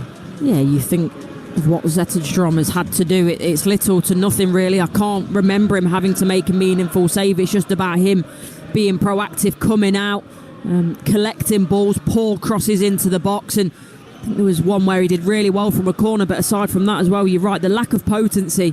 It's the fact that a lot of the time the balls forward haven't suited the likes of Lang and Bishop. It's been long, hopeful balls that they've had to compete with, and Derby in terms of defensively have just been the stronger. Well, taking a free kick forward here, it's just whacked from one goalkeeper to the other effectively. Schmidt, one of Portsmouth's summer signings, spots the ball down. They're in a hurry to restart play as best and as quickly as they can. And Schmidt in all yellow tonight, driving it forward, the Austrian. Headed down by Forsyth. And now towards the far touchline, just beats Osborne, goes out of play for a throw. Taken over on the Portsmouth right-hand side. Coventry at home next for Pompey, which is another game with huge ramifications down towards the bottom 8 in the table. As far as Derby are concerned, they've got Luton away next, and then West Brom and Leeds back-to-back here. So some fascinating games coming up. We've got more live championship action for you tomorrow. Talking to Coventry, they've got Hull, bottom of the lot, now under Ruben Sellers, and that's a 12:30 kickoff here on Talksport 2 tomorrow. And Leeds can go back to the top of the table if they get a win at Preston, and that's a 12:30 kickoff over on Talksport. If you've got the app, it's easy to swipe left and swipe right and be kept up to date with what's going on in both games. And then Adrian Durham will keep you up to date at 2:30 Game Day Live. Troy Deeney and Robert Huth, his guests. All the goals as they go in from the Premier League and the EFL, including Arsenal, Everton, Liverpool, Fulham and Newcastle, Leicester. Portsmouth trying to work the ball forward here towards Bishop, but nothing's gone his way tonight, and it just rolls innocuously over the line and out of play for a goal kick. 8 gone second half, and no change to the scoreline, but to the pattern of play either, Courtney. No, not particularly. I think Portsmouth have maybe got on the ball a little bit more, certainly more than the back end of that first half, but the lack of quality going forward is still a worry. It was Lang there that's trying to find Colby Bishop, but completely overhits the ball, and really poor quality from Portsmouth. Long ball play forward, heads go up for it. Harness trying to win the seconds, knocked away though by Swanson, former Arsenal trainee who's now playing it right back for Portsmouth, having come on at the break. It's going to be the other right back, Kane Wilson, who will take a throw. He scored at this stage in the first half. Just drops the ball short to Koutmijn. And the Dutchman playing it back down the right-hand touchline for Wilson again. Turning and then trying to repeat it. One good turn deserving another, and the second one didn't come off. And it goes out of play eventually for a throw, which Ogilvie has to take, and he just has to take very quick evasive action. I don't know whether he didn't see the linesman's flag out of his peripheral vision, but he almost got a face full of it. But he's bent down, picked the ball up, next couple of yards, and launches the ball forward down the left-hand touchline. Bishop chasing after it. Derby win it back, get it back to the goalkeeper. Zetterstrom working it out to Forsyth, the left back, forward from him to Osborne. And then back to the Swede in the Derby goal again. 5 clean sheets after his summer move from Gordon, but kept his first in 11 games against Burnley. And that's something that I'm sure will have been stressed by Paul Warne at half-time. Keep another clean sheet here. Continue to develop those good habits. It'll be a big night for Derby if it stays this way. Yeah, and you know what? You speak about that Burnley game, and I think Zetterstrom was really central to that. Made a number of good saves to make sure it was kept at 0-0. Now Mendes Lang winning it back. And Yates has squeezed the ball through here for Adams. Not too many in the penalty area when he looked up, but he's got support now. Ball fired in by Forsyth. And it hit Dazelle. Derby fans thought on the arm. Referee says no, play on. And Portsmouth do that. And Sadie can bring it away. And he's got Lang to his right. Bishop making a run for him in towards the near post. Murphy arriving deep. It's fired in towards Bishop. Couldn't make anything of it. Scoops it back out towards Lang. Tries to win a corner and can do that at the second time of asking. Yeah, Nelson that does really well there. It's not a bad ball into Bishop, but he gets the block on initially and makes sure Colby Bishop can't get the shot off. And then on the follow-up there, I think it was Lang again. Nelson's there, and I think it's Cashin actually that's gone down in the box. Now the corner's not going to be taken before he has been initially assessed by the referee. A little bit of triage. Is he going to call over the Derby medical staff? Yes, he is. They're going to come over and deal with a potential problem here for Cashin, which will give me the opportunity to remind you that there's live cricket action from Hamilton in New Zealand, the first day of the third test follows us here at Pride Park tonight. And we've got Premier League action for you on the Talksport network over the weekend. Our live game here on Talksport 2 at 3 o'clock tomorrow afternoon is Arsenal against Everton. And then on Sunday, we've got 2 games for you at 7 o'clock. Chelsea-Brentford here on 2, and Southampton against Spurs. And another game for 2 under-pressure managers, Russell Martin and Ange Postecoglou, is over on Talksport. That's Southampton-Spurs, 7 o'clock, Talksport Sunday night. Chelsea-Brentford at the same time here on 2. Also Sunday afternoon, Norwich taking on Burnley. Now that's a 3 o'clock kickoff, that Sunday afternoon slot here on Talksport 2 from the Championship. And the Sunday session over on Talksport will keep you up to date with all of the goals as they go in from the Premier League, the Championship. Also, don't forget the Scottish League Cup final on Sunday afternoon as well. And WSL action, including Brighton, Crystal Palace, Man City, Man United, Celtic, Rangers, all covered for you in the Sunday session with Sam Matterface. 1:30 Sunday afternoon, and a game Monday night as well, as Bournemouth take on West Ham. Now they're going to have to make a change. Cashin's not going to be able to continue, and Nat Phillips is going to come on to replace him. Phillips, the centre-half on loan from Liverpool, who had loan spells at Celtic and Cardiff last season. Left out tonight, a victim of the change of system, really. But he gets half an hour or so here, coming on to replace Aaron Cashin. Yeah, and it's a real shame for Cashin. Played really well, as of most of the Derby players. All of them really have played really well, so it's a shame for him, but Nat Phillips will come in and do a good job, I'm sure. Cashin, one of the goal scorers, leaves the field. The Portsmouth with their first corner of the second half, their 4th of the game. It's a left-footed in-swing. It's hit in very deep. Zetterstrom has missed his punch. McIntyre trying to get there on the end of the 6-yard box, and Derby hammered it clear. It might have been Phillips straight away involved in the thick of the action to be able to clear that. It goes out of play for a Portsmouth throw. Murphy taking it quickly. Good movement from Sadie. Will try and get the ball away from Wilson. It ran down a blind alley for a moment, and Derby are able to get it away and win a throw off Ogilvie. He looks a bit worse for wear there. Zetterstrom coming to get that ball. He gets caught underneath it, doesn't get the contact, but in terms of Nat Phillips, you're right place, right time. As a defender should be thinking worst case scenario. Well, he got the ball away in his pristine white boots. And Cashin just making his way very slowly down this near touchline. I think it's a hamstring strain for him. That'll be a massive blow for Paul Warner for Derby County, with the hectic festive period showing no sign of relenting. Well, he might be without Cashin for the next few, I guess. Yeah, and I think he looks like he's going straight down the dugout, probably getting treatment, and maybe Paul Warner is hoping the fact that he's took him off straight away, he hasn't played on, is hoping that will maybe quicken up his recovery, won't be without him for too long. Might alleviate some of the symptoms, hopefully, from a Derby perspective. We've got the ball with the score of the third goal, Adams, laying it back for Osborne. Wilson to Nelson, 4 from him to Jerry Yates. Yates laying it off. Houtmine trying to skewer a ball down the inside. Right channel for the run of Mendes Lang. It'll break Harness's way. A couple of yards in from the right-hand touchline. Ogilvie giving him all the time in the world that he wanted. Harness firing across, and it's come off Ogilvie and goes out of play for a throw that'll be taken on the Derby right. We're an hour in, and no real sign of any nascent Portsmouth fight back here. 3-0 down. Throw taken by Wilson. Back it goes towards Ben Osborne. Osborne trying to get away from Dazelle. Just nudges it down towards the right-hand touchline. Harness has got Houtmine making a run ahead of him. And the Harness used him as the decoy, trying to just thread the ball through for the run of Wilson.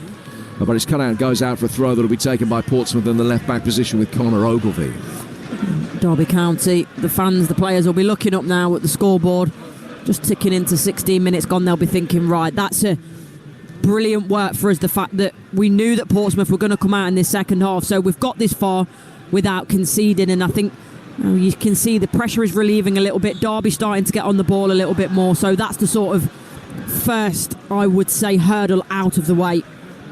Yeah, in the first half it was 12 attempts to 2 in Derby's favour. The second half, 16 minutes old, just the one attempt for each side, but what Derby have been able to do in protecting this lead is restrict Portsmouth. They're still waiting for a first shot on target. They'll try and work something here. Zetterstrom came out, got himself stranded in no man's land for a moment as Swanson kept the ball alive on the right-hand side of the area. Ogilvie fires across in. That's headed away by Nelson. A little diving header down from Potts can find his man. Lang turning it neatly out towards Swanson, who will run round the ball to be able to get the angle right to hook a cross in. Osborne can head that away.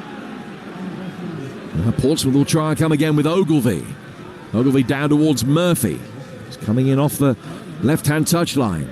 Right-footed ball in from him. Sadie controlling it and then able to turn. Can he work the angle? It's pretty tight by the time he gets himself into what might be a shooting position. And it's very well defended by Nelson, who timed his slide well to flick the ball off Christian Sadie and out of play for a goal kick. Yeah, he comes across really well, doesn't he? And even though he goes to ground, he's controlled. He knows exactly what he's doing, and he's just clever to flick it back off the Portsmouth player for a goal kick. And you just see as soon as he did that, the hands come out, calm down. They just need to relieve a bit of pressure, Derby. Yeah, he seems to have been around forever, Curtis Nelson. He's not that far short of 600 games now. Still only 31. So the high 580s for a 31-year-old is really impressive. Testament to the miles that he got on the clock very early on in his days with Plymouth. Ball out of play for a throw, which will be taken over on the far touchline, the Portsmouth right. 18 minutes gone in the second half. Derby still leading 3-0. They were 3 up in half an hour. Another Portsmouth throw. This one just a little bit deeper than the initial one. They want to make another change, and in fact they will make that change before the throw. Now Freddie Potts comes off. Abdoulaye Kamara, the Guinean central midfielder, signed from Dortmund, comes off the bench. He's yet to start a game for Pompey, but he comes on now wearing 25 and will be a straight swap for Potts, like for like, in the heart of the midfield. Yeah, I'm just looking down to my left-hand side as well, and a couple more subs come in for Derby, and I think it's good, proactive from them, especially, you say, the fixtures coming up. They'll be hoping that just gives them the opportunity to freshen everyone up, keep everyone fit, especially when you've seen Cashin go down the dugout and he's injured, so that they'll just be taking precautions, Derby. Yeah, Callum Elder and Caden Jackson, the players that will be coming on. Jackson hoping for the goal that will take him to 50 in his senior career. But that change won't be made yet. Here's Kane Wilson, bringing the ball forward for Derby. He's inside his own half, comes over the halfway line now, slips it down for Harness. Harness has got Yates in the middle. His touch a little bit heavy, still he goes, pulls it in. He looked for Yates, but Pack did the job for him. It's an own goal, and it's 4-0.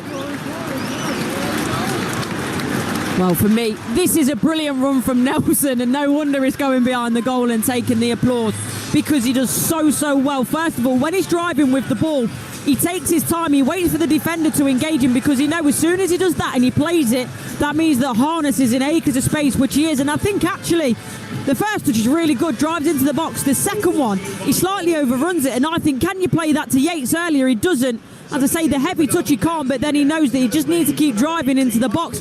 He eventually does try to cut it back to find his teammate Yates, but by that time Portsmouth, he just can't sort the feet out. I think it's Pack who puts it in the back of the net, and it's a really good counter-attacking opportunity from Derby County. And if it wasn't game over at half-time, I think we can probably say that it is now. Yeah, it certainly is now, without a shadow of a doubt.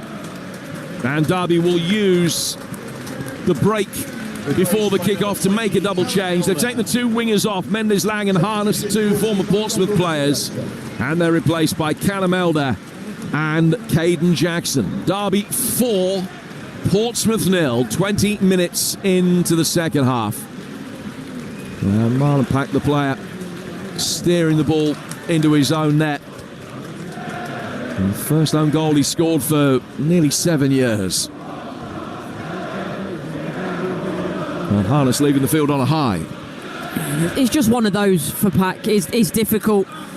If the ball across the box is good enough, then unfortunately there's nothing he can do about it. And that's when you're saying you're speaking to forward play, just make sure you get it in good areas. Doesn't matter if it comes off a teammate or if it comes off the opposing team, as long as it goes in the back of the net, and that's what happened in that situation there.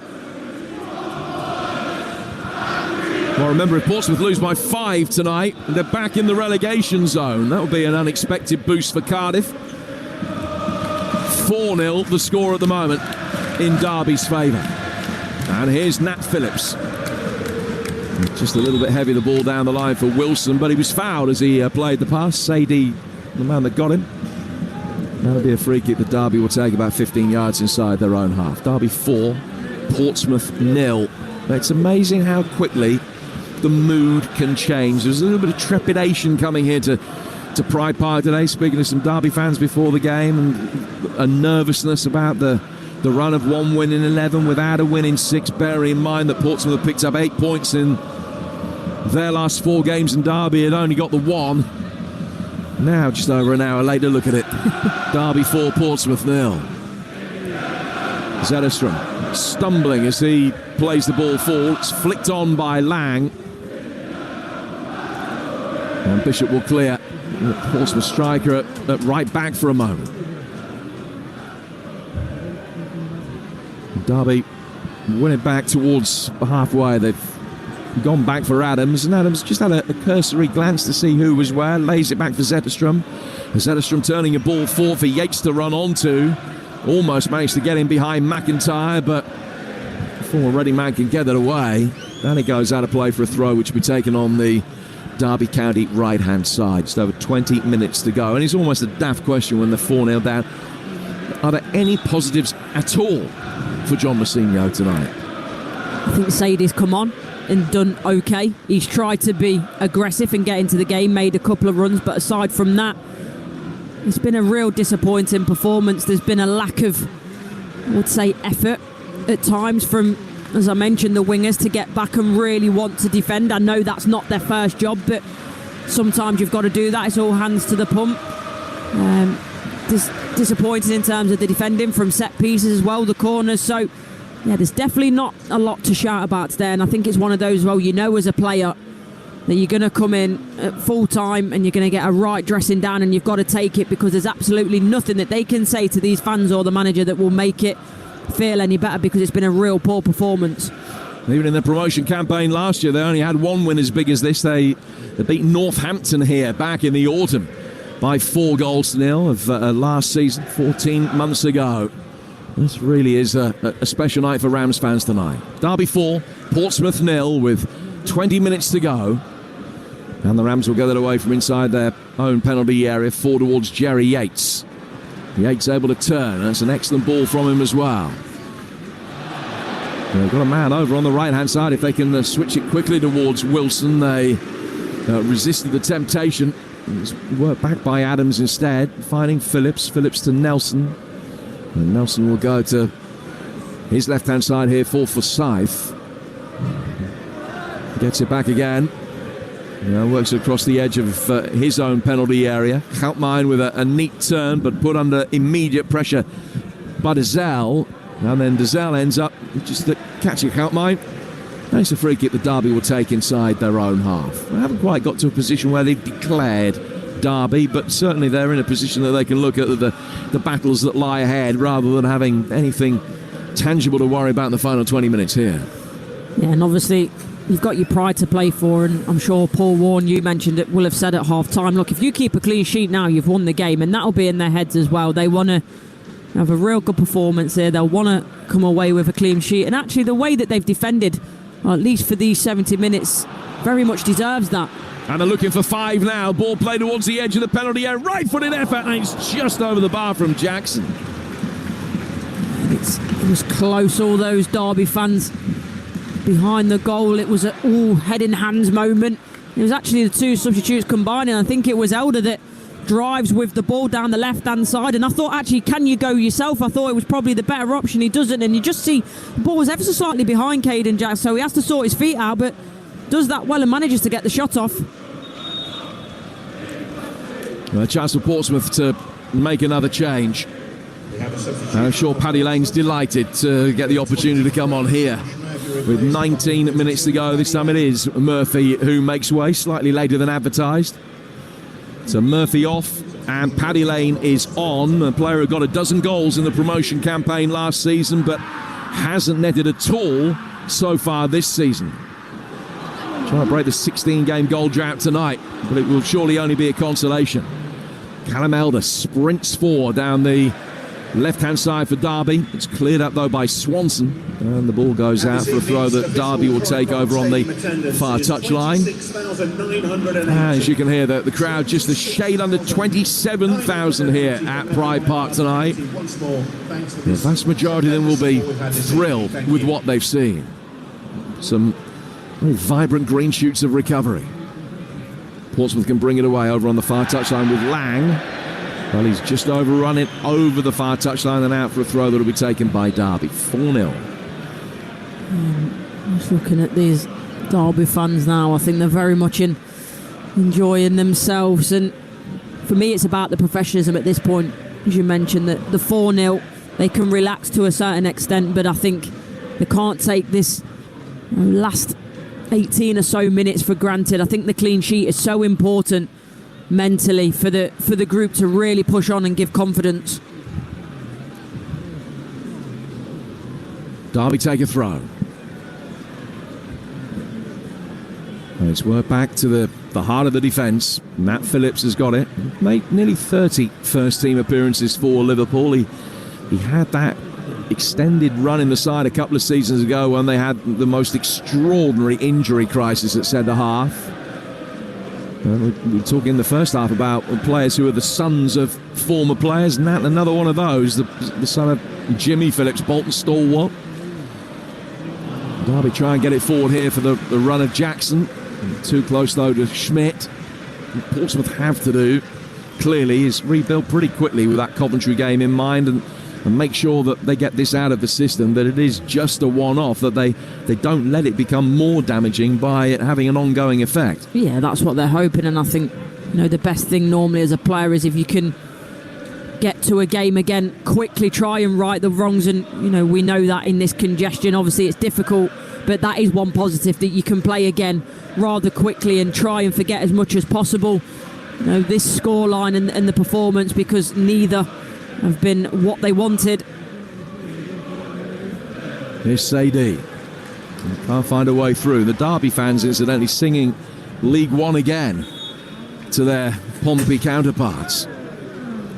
Ogilvy's going to take a throw on the Portsmouth left. Another Derby change is imminent but not immediate. We're going to see James Collins come on. And Collins, who scored Derby's goal the last time the two sides met. 4 games between the pair of them in League One. And Derby's 2 seasons down, all ended in draws. This one won't. Ball hooked inside the penalty area by Lane.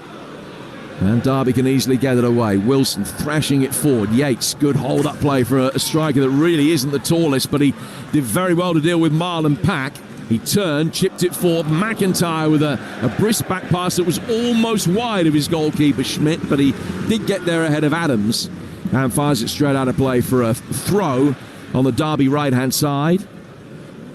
Just delaying taking the throw, but James Collins is receiving further instructions, so they will take the throw before he comes on. Then there'll be Yates that will come off. You would imagine it would be. Wilson coming forward towards the edge of the penalty area, and then Yates just caught on his heels a little bit. It was a poor ball from Wilson that he probably wouldn't have got to, but Yates certainly wasn't expecting it to be played there. And Derby will make the change, and it is in fact going to be a double, because Thompson's going to come on in the midfield as well. Player left out tonight, having started the last 3. So Thompson for Adams is the first change. Hugo Adams coming off, and Liam Thompson on to replace him for what will be his 90th Derby game. And Jerry Yates comes off, and James Collins comes on. The man's got an astounding goal scoring record against Portsmouth. Once scored 4 in a game for Swindon against Pompey. 10 in 14 in his career against tonight's opposition. So Collins on for Yates. Double change being made with 14 minutes to go, according to Innico. Yeah, and I feel a little bit for Yates. As I mentioned, he's been through a tough time in terms of the scoring. Thought he he played well tonight, and in terms of his link-up play, his hold-up play, as you say, for someone that's not that big, it's been very good. But on a night where it's 4-0, you're willing him just to get one to inspire a bit of confidence going forward. Pack sweeping up at the back for Portsmouth, gets it away from Caden Jackson, finds his goalkeeper. But Collins is one of the most prolific of all current players in the Championship, but which more in a moment, because Portsmouth trying to play their way out of giving it away. Thompson chipping it up inside the penalty area, and the diving header goes wide. One substitute almost found the other there as he just lofted it towards Collins, making the run at the far post. He threw himself at it headlong. Really difficult chance for him to be able to work it back inside the near post. And it's just brushed the side netting on its way past for a goal kick. I think the Derby fans as well behind the goal. They were up on their feet. They thought it was in, but really good play from Derby County. The high press and 3 players very quickly descended on the Pompey centre half there to dispossess. It's really good aggressive football.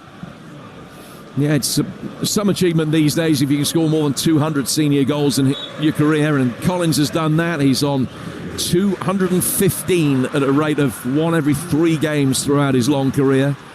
A 34-year-old with a half chance within moments of coming on. Portsmouth have taken Bishop off, and they've brought Elias Sorensen, the Danish striker who used to be at Newcastle. And he's come on. That's their final change for the final 13 minutes. He scored on his Pompey debut at Leeds back in that thriller on the opening day, but he hasn't scored since. Portsmouth have it at the back here. Kamara down towards Ogilvie. Ogilvie drives it forward, left-footed, down the touchline. Derby can easily sweep it away. Wilson will do his best to turn away from Sadie, and he's managed it with such ease. And now driving towards the edge of the penalty area, still he goes, and his heavy touch just gave McIntyre the chance to clear it. He's then nutmeg, ball across the edge of the 6-yard box, keeper taken out of it. Nobody from Derby can react quickly enough to be able to get there to tap it in. Wilson down the line again. Houtmine, who set up the last one, tries to set up another. That one knocked away by the diving Schmidt. All of a sudden, Houtmine's turned into Pele. Yeah, twice in a row there. Drives down the edge of the box and makes the nutmeg a couple of times as well. The ball across is good. It's decent, but you're just waiting on a Derby player to really gamble on it for the tap-in. But it's a really good couple of minutes for Derby County, and there should probably be 5 up. Having to make do with just the 4 at the moment. And over the game as a whole, they're 4-0 up. And, the fact that there's an own goal in there slightly clouds the stats, but still their XG is less than 1. And they've scored 4. And Portsmouth's XG is very, very close to Derby's. And it feels as though they haven't come close to scoring. They haven't had a shot on target all night. 4-0 the score in Derby's favour. Kamara with the ball in the midfield. And then Dazelle pops it back to the centre halves. Tells Pack to immediately get it forward towards Ogilvie, which he does. A game that has been over as a contest pretty much since the half-hour mark, but certainly since Marlon Pack had diverted that harness cross into his own net for a 4th goal 20 minutes into this second half. We played another 15 since then. And Derby 4, Portsmouth 0 remains the score here on Talksport 2. Jim Proudfoot and Courtney Sweetman-Kirk talking through the action from the East Midlands. And don't forget, cricket coming up. As soon as we've finished here, we'll be down at Hamilton in New Zealand. England looking to make it a clean sweep against the Kiwis in the cricket, which would be a brilliant achievement. McIntyre getting the ball forward. Osborne, I beg your pardon, I'm trying to divert the ball forward. Now it's going to be chased towards the edge of the penalty area, but Thompson can't get there. Goalkeeper for Portsmouth, Schmidt, will be able to clear. Phillips beating Paddy Lane to it, and then Lang tries to divert it forward. Sorensen will chase as the ball goes back for Zetterstrom, but he will clear. A real high spinning ball over halfway that McIntyre came to meet. He thought Jackson was making a back for him, but truth be told, I think that the decision to give the free kick Derby's way is the correct one, because he had his arms all around the Derby County striker. Yeah, that's the problem. He had his arms all around the back of Jackson, almost looking for a piggyback at one point, but there's not too long left now, and I think I've got to praise Derby's game management at critical junctures of the game where Portsmouth have put on pressure, that after the first goal and in terms of that first period of the second half, they've coped with it so well. They've slowed it down when they've needed to. They've been aggressive. Obviously, getting that fourth goal in the second half has been the cherry on the top. Derby take a free kick and work it square out towards the left-hand side. Now they fire it in, and it was Nelson that was forward from the back, got his forehead to it. Didn't quite get enough loop on the header to get it over Schmidt. And he can make a comfortable catch. This, as it stands right now, with 8 minutes to go, isn't Portsmouth's worst defeat of the season. They had that 6-1 tonking at Stoke where Tom Cannon scored 4. They led in 6 inside the opening 53 minutes then. But I'm talking about that to illustrate the fact that they can bounce back. They picked up 4 points from the next 2 games, so it is, after this, going to be all about the response for John Mousinho. And to put things in perspective, the success that he's had since he came to the club, this is going to be only Portsmouth's 13th league defeat in 76 games.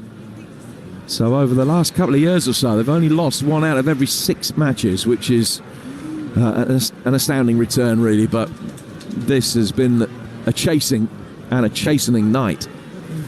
Yeah, and it will hurt, and rightly so, and it needs to, because it needs a reaction from the players. But as you say, it's not fatal. There's the ability to come back from that, and they've got to learn from it. That's the most important thing. It's about how you get back up.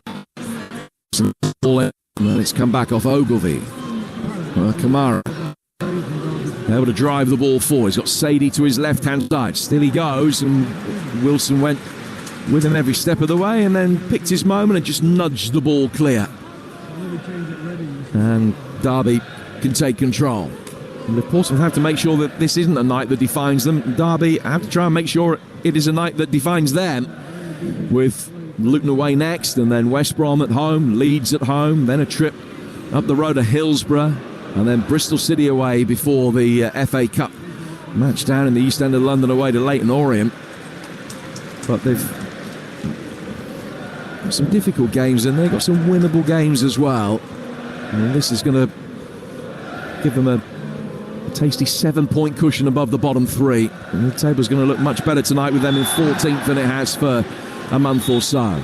The first yellow card of the night is going to be shown here to McIntyre. It's a missed time challenge from a player who's given a few niggly ones away. Free kick has been taken too quickly for the referee because he was still writing McIntyre's name in his notebook. Wilson, I think, knew exactly what was going on there and wanted to waste a few seconds. He took the free kick quickly, actually to waste time. So it's been pulled back, and Derby with a chance to play the ball forward. No complaints from McIntyre there, though. No, not at all. You see, as soon as he made the challenge, the initial touch by Jackson was really good because he puts his body in between the defender and the ball, so shields it and knows as soon as that challenge comes in, he'll win the free kick. And you're right, McIntyre hangs his head straight away because he knows what's coming. Osborne driving the ball forward. Couple of heads inside the penalty area might break Jackson's way. He can get a shot in, which might just have been going wide anyway, but Schmidt dived down to his left-hand side, protected the near post, and has been able to make a comfortable stop. 5 to go. Derby 4, Portsmouth 0 here on Talksport 2. Ball cleared long, right-footed by Schmidt. He's getting out of harm's way. Headed easily away by Nelson. Down towards Wilson. Mine has been in and out of the game tonight, but when he's been good, he's been sensational. Ball goes back to the goalkeeper. Zetterstrom spreads it wide out to the left-hand side for Callum Elder. And now a chance for Thompson to bring it forward. And he'll come over halfway, get himself into Portsmouth territory. Still plenty of time for them to get a 5th, which, remember, would take Cardiff out of the bottom 3 and put Portsmouth back in the relegation zone, albeit that even after tonight, they've still got a game in hand on a lot of the sides around them. Jackson, able to turn. Gets it for Thompson. Space on the Derby County right for Wilson. Make his way forward, kills the ball neatly. Spins behind him a foot or so. He's rolled it in. Dazelle with a strong challenge. It was a clean one. Got there first, played the ball. Sadie with a good turn. Probably has been the pick of the bunch for Portsmouth tonight. And he just turned into trouble, ran straight at Wilson. Ends up Knees on the deck, and a free kick goes Portsmouth's way. 20 yards outside their own penalty area. Only 3.5 minutes more for them to endure. And you mentioned Sadie, it's a difficult one to come on as a player. You're 3-0 down. You're thinking, why are you bringing me on at this point? But you know what? He's shown a fantastic attitude towards the game. He's got on the ball. He's been bright. He's tried to get forward, take players on. He's done his defensive work as well. So, you know, coming on into that situation as a player, that's all you can do, and he's acquitted himself very well, I think. So we've got 3 minutes to go, plus stoppages. Maybe 4 minutes to be added on. Ogilvie to take a throw for Portsmouth. Will they be able to at least get a consolation goal? Well, that away end still not an empty seat to be seen, to their credit. Lang, Sadie, out towards Swanson on the right-hand side. And Swanson will check back, left-footed delivery in from him, headed away easily by Nelson. Ogilvie then climbing over Collins, loses out, and Derby will be able to break forward pretty quickly. Chance for Houtmine to deliver. There's a low, flat ball for McIntyre, stooping, heads it straight to Ogilvie. It's a shocking back pass from Sadie. Out came Schmidt. Has he cleared it off the line in time? I think he has. Well, that would have been a freakish goal, because everybody left it. And all of a sudden, the goalkeeper was scrambling back, and he just got a right hand to it in time to be able to flick it away from the foot of his post. Well, I think that really would have put the cherry on the top for Derby County, but Jackson does well, actually. He's anticipating the back pass. Like I said, I don't think he gets a touch to it. He leaves it, but it's the fact that he puts Schmidt under a little bit of pressure that I think just puts a bit of doubt in the goalkeeper's mind. But all credit to the goalkeeper. He does well somehow to manage to scramble back and claw that one off the line. Ogilvie lays it back for McIntyre. Marlon Pack's got it. 17 attempts to 3 in Derby's favour tonight. So the fact that possession's 50-50 is neither here nor there. It's been so blindingly obvious which of the teams has been able to do the more with the ball. A night that started slowly for Portsmouth and soon ground to a halt. McIntyre plays the ball out towards the right-hand side. Forward from Marlon Pack, who even in his lengthy career of more than 650 games, we won't have had too many 4-goal defeats. Not too many own goals either. Another free kick given away by Portsmouth. Still showing some industry, still chasing in the midfield, but still not really getting anywhere, much to their frustration. Free kick that Houtmine will stand over inside his own half. And the best news that Portsmouth can have now is very little added time. Houtmine knocking it forward over the halfway line.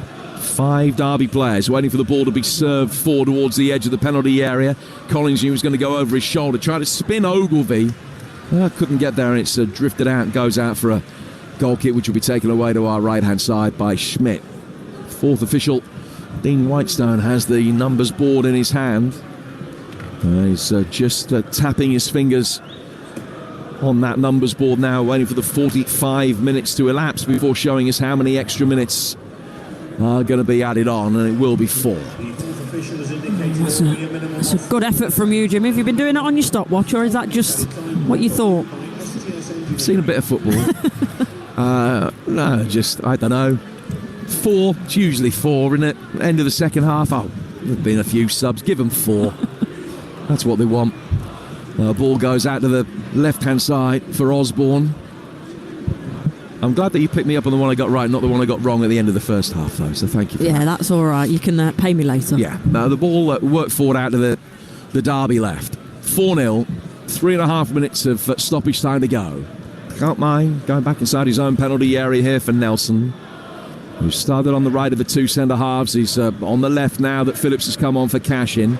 Ogilvie almost ended up being tackled by the drinks bottles outside the technical area. He was watching the flight of the ball as he came to effectively take a mark, to take the throw quickly. Didn't realise they were there.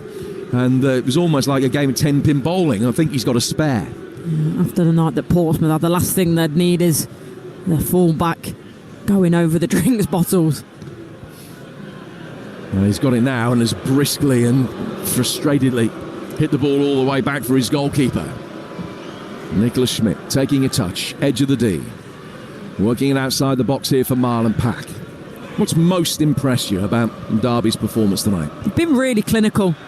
We've seen them a few times this season, and quite a few of those times they've played really well, and I've been impressed, but I was disappointed by the end product. Whereas today you mentioned, the XG and that being quite low, but that speaks to me the fact that when they've got their opportunities, they've taken them. I think that the set piece, especially the corner, that was maybe a bit of a freakish one, and it's poor defending, but the other goals have really well worked, used the wings extremely well, and it's about the late arrivals into the box and hitting the target.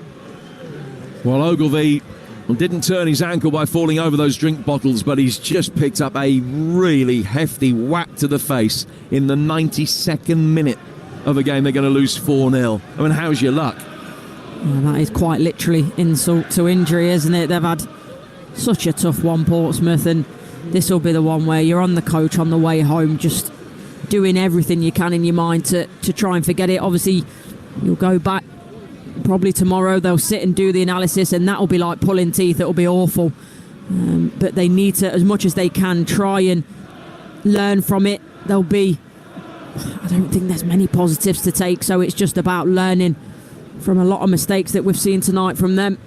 Well, Derby will move up to 14th, 24 points for them, and all of a sudden they're only 8 points off a playoff place, halfway pretty much between the playoffs and the bottom three. How Portsmouth wish the same was true for them, because they will be above the bottom three only on goals scored. If it stays this way, almost certainly will. And there's going to be another minute and a half or so added to the end of the game here, probably because of this problem for Ogilvie, who is now sitting up. It's still being attended to by the Portsmouth medical staff, and very slowly being helped back to his feet. They can't bring him off and replace him with anybody else, and clearly if it's a sufficiently severe bang to the head, they can make a concussion change. Derby are actually going to bring Tom Barkhuizen on. By the look of it, are they? They've made all 5 changes. So he's stripped and ready for action, but he's not going to be coming on, and think that Ogilvie's not in a position he's going to be able to continue. He's clearly got quite a hefty cut above his right eye, and is holding a compress to it. So the game's going to finish with Portsmouth down to 10 men. I think Sadie is just speaking to the referee and saying, look, don't add any extra time on for this. There's really no point. Well, that's a message that probably has just been reiterated by John Massinho here to the 4th official. The play will restart with a Derby free kick. Yeah, Ogilvie's being led down the tunnel, so his race is run. They'll probably go and stitch that up. Phillips lays it back to his goalkeeper, and he will get it forward, Zetterstrom. So Portsmouth down to 10 men for the minimal time that remains. Pack will get it forward, goes out towards the right-hand side here for Callum Lang. Lang laying it back. Dazelle put under immediate pressure from Jackson. Gets it out towards the right-hand side of the penalty area. Kamara can't get a cross in. Can pull the ball back, though. Swanson. Left-footed, it's just chipped in by Dazelle and watched wide by Zetterstrom. That's the last action of the game. It's a really good night for Derby County. Their first win here since the 5th of October. Their first win at all since the 6th of November.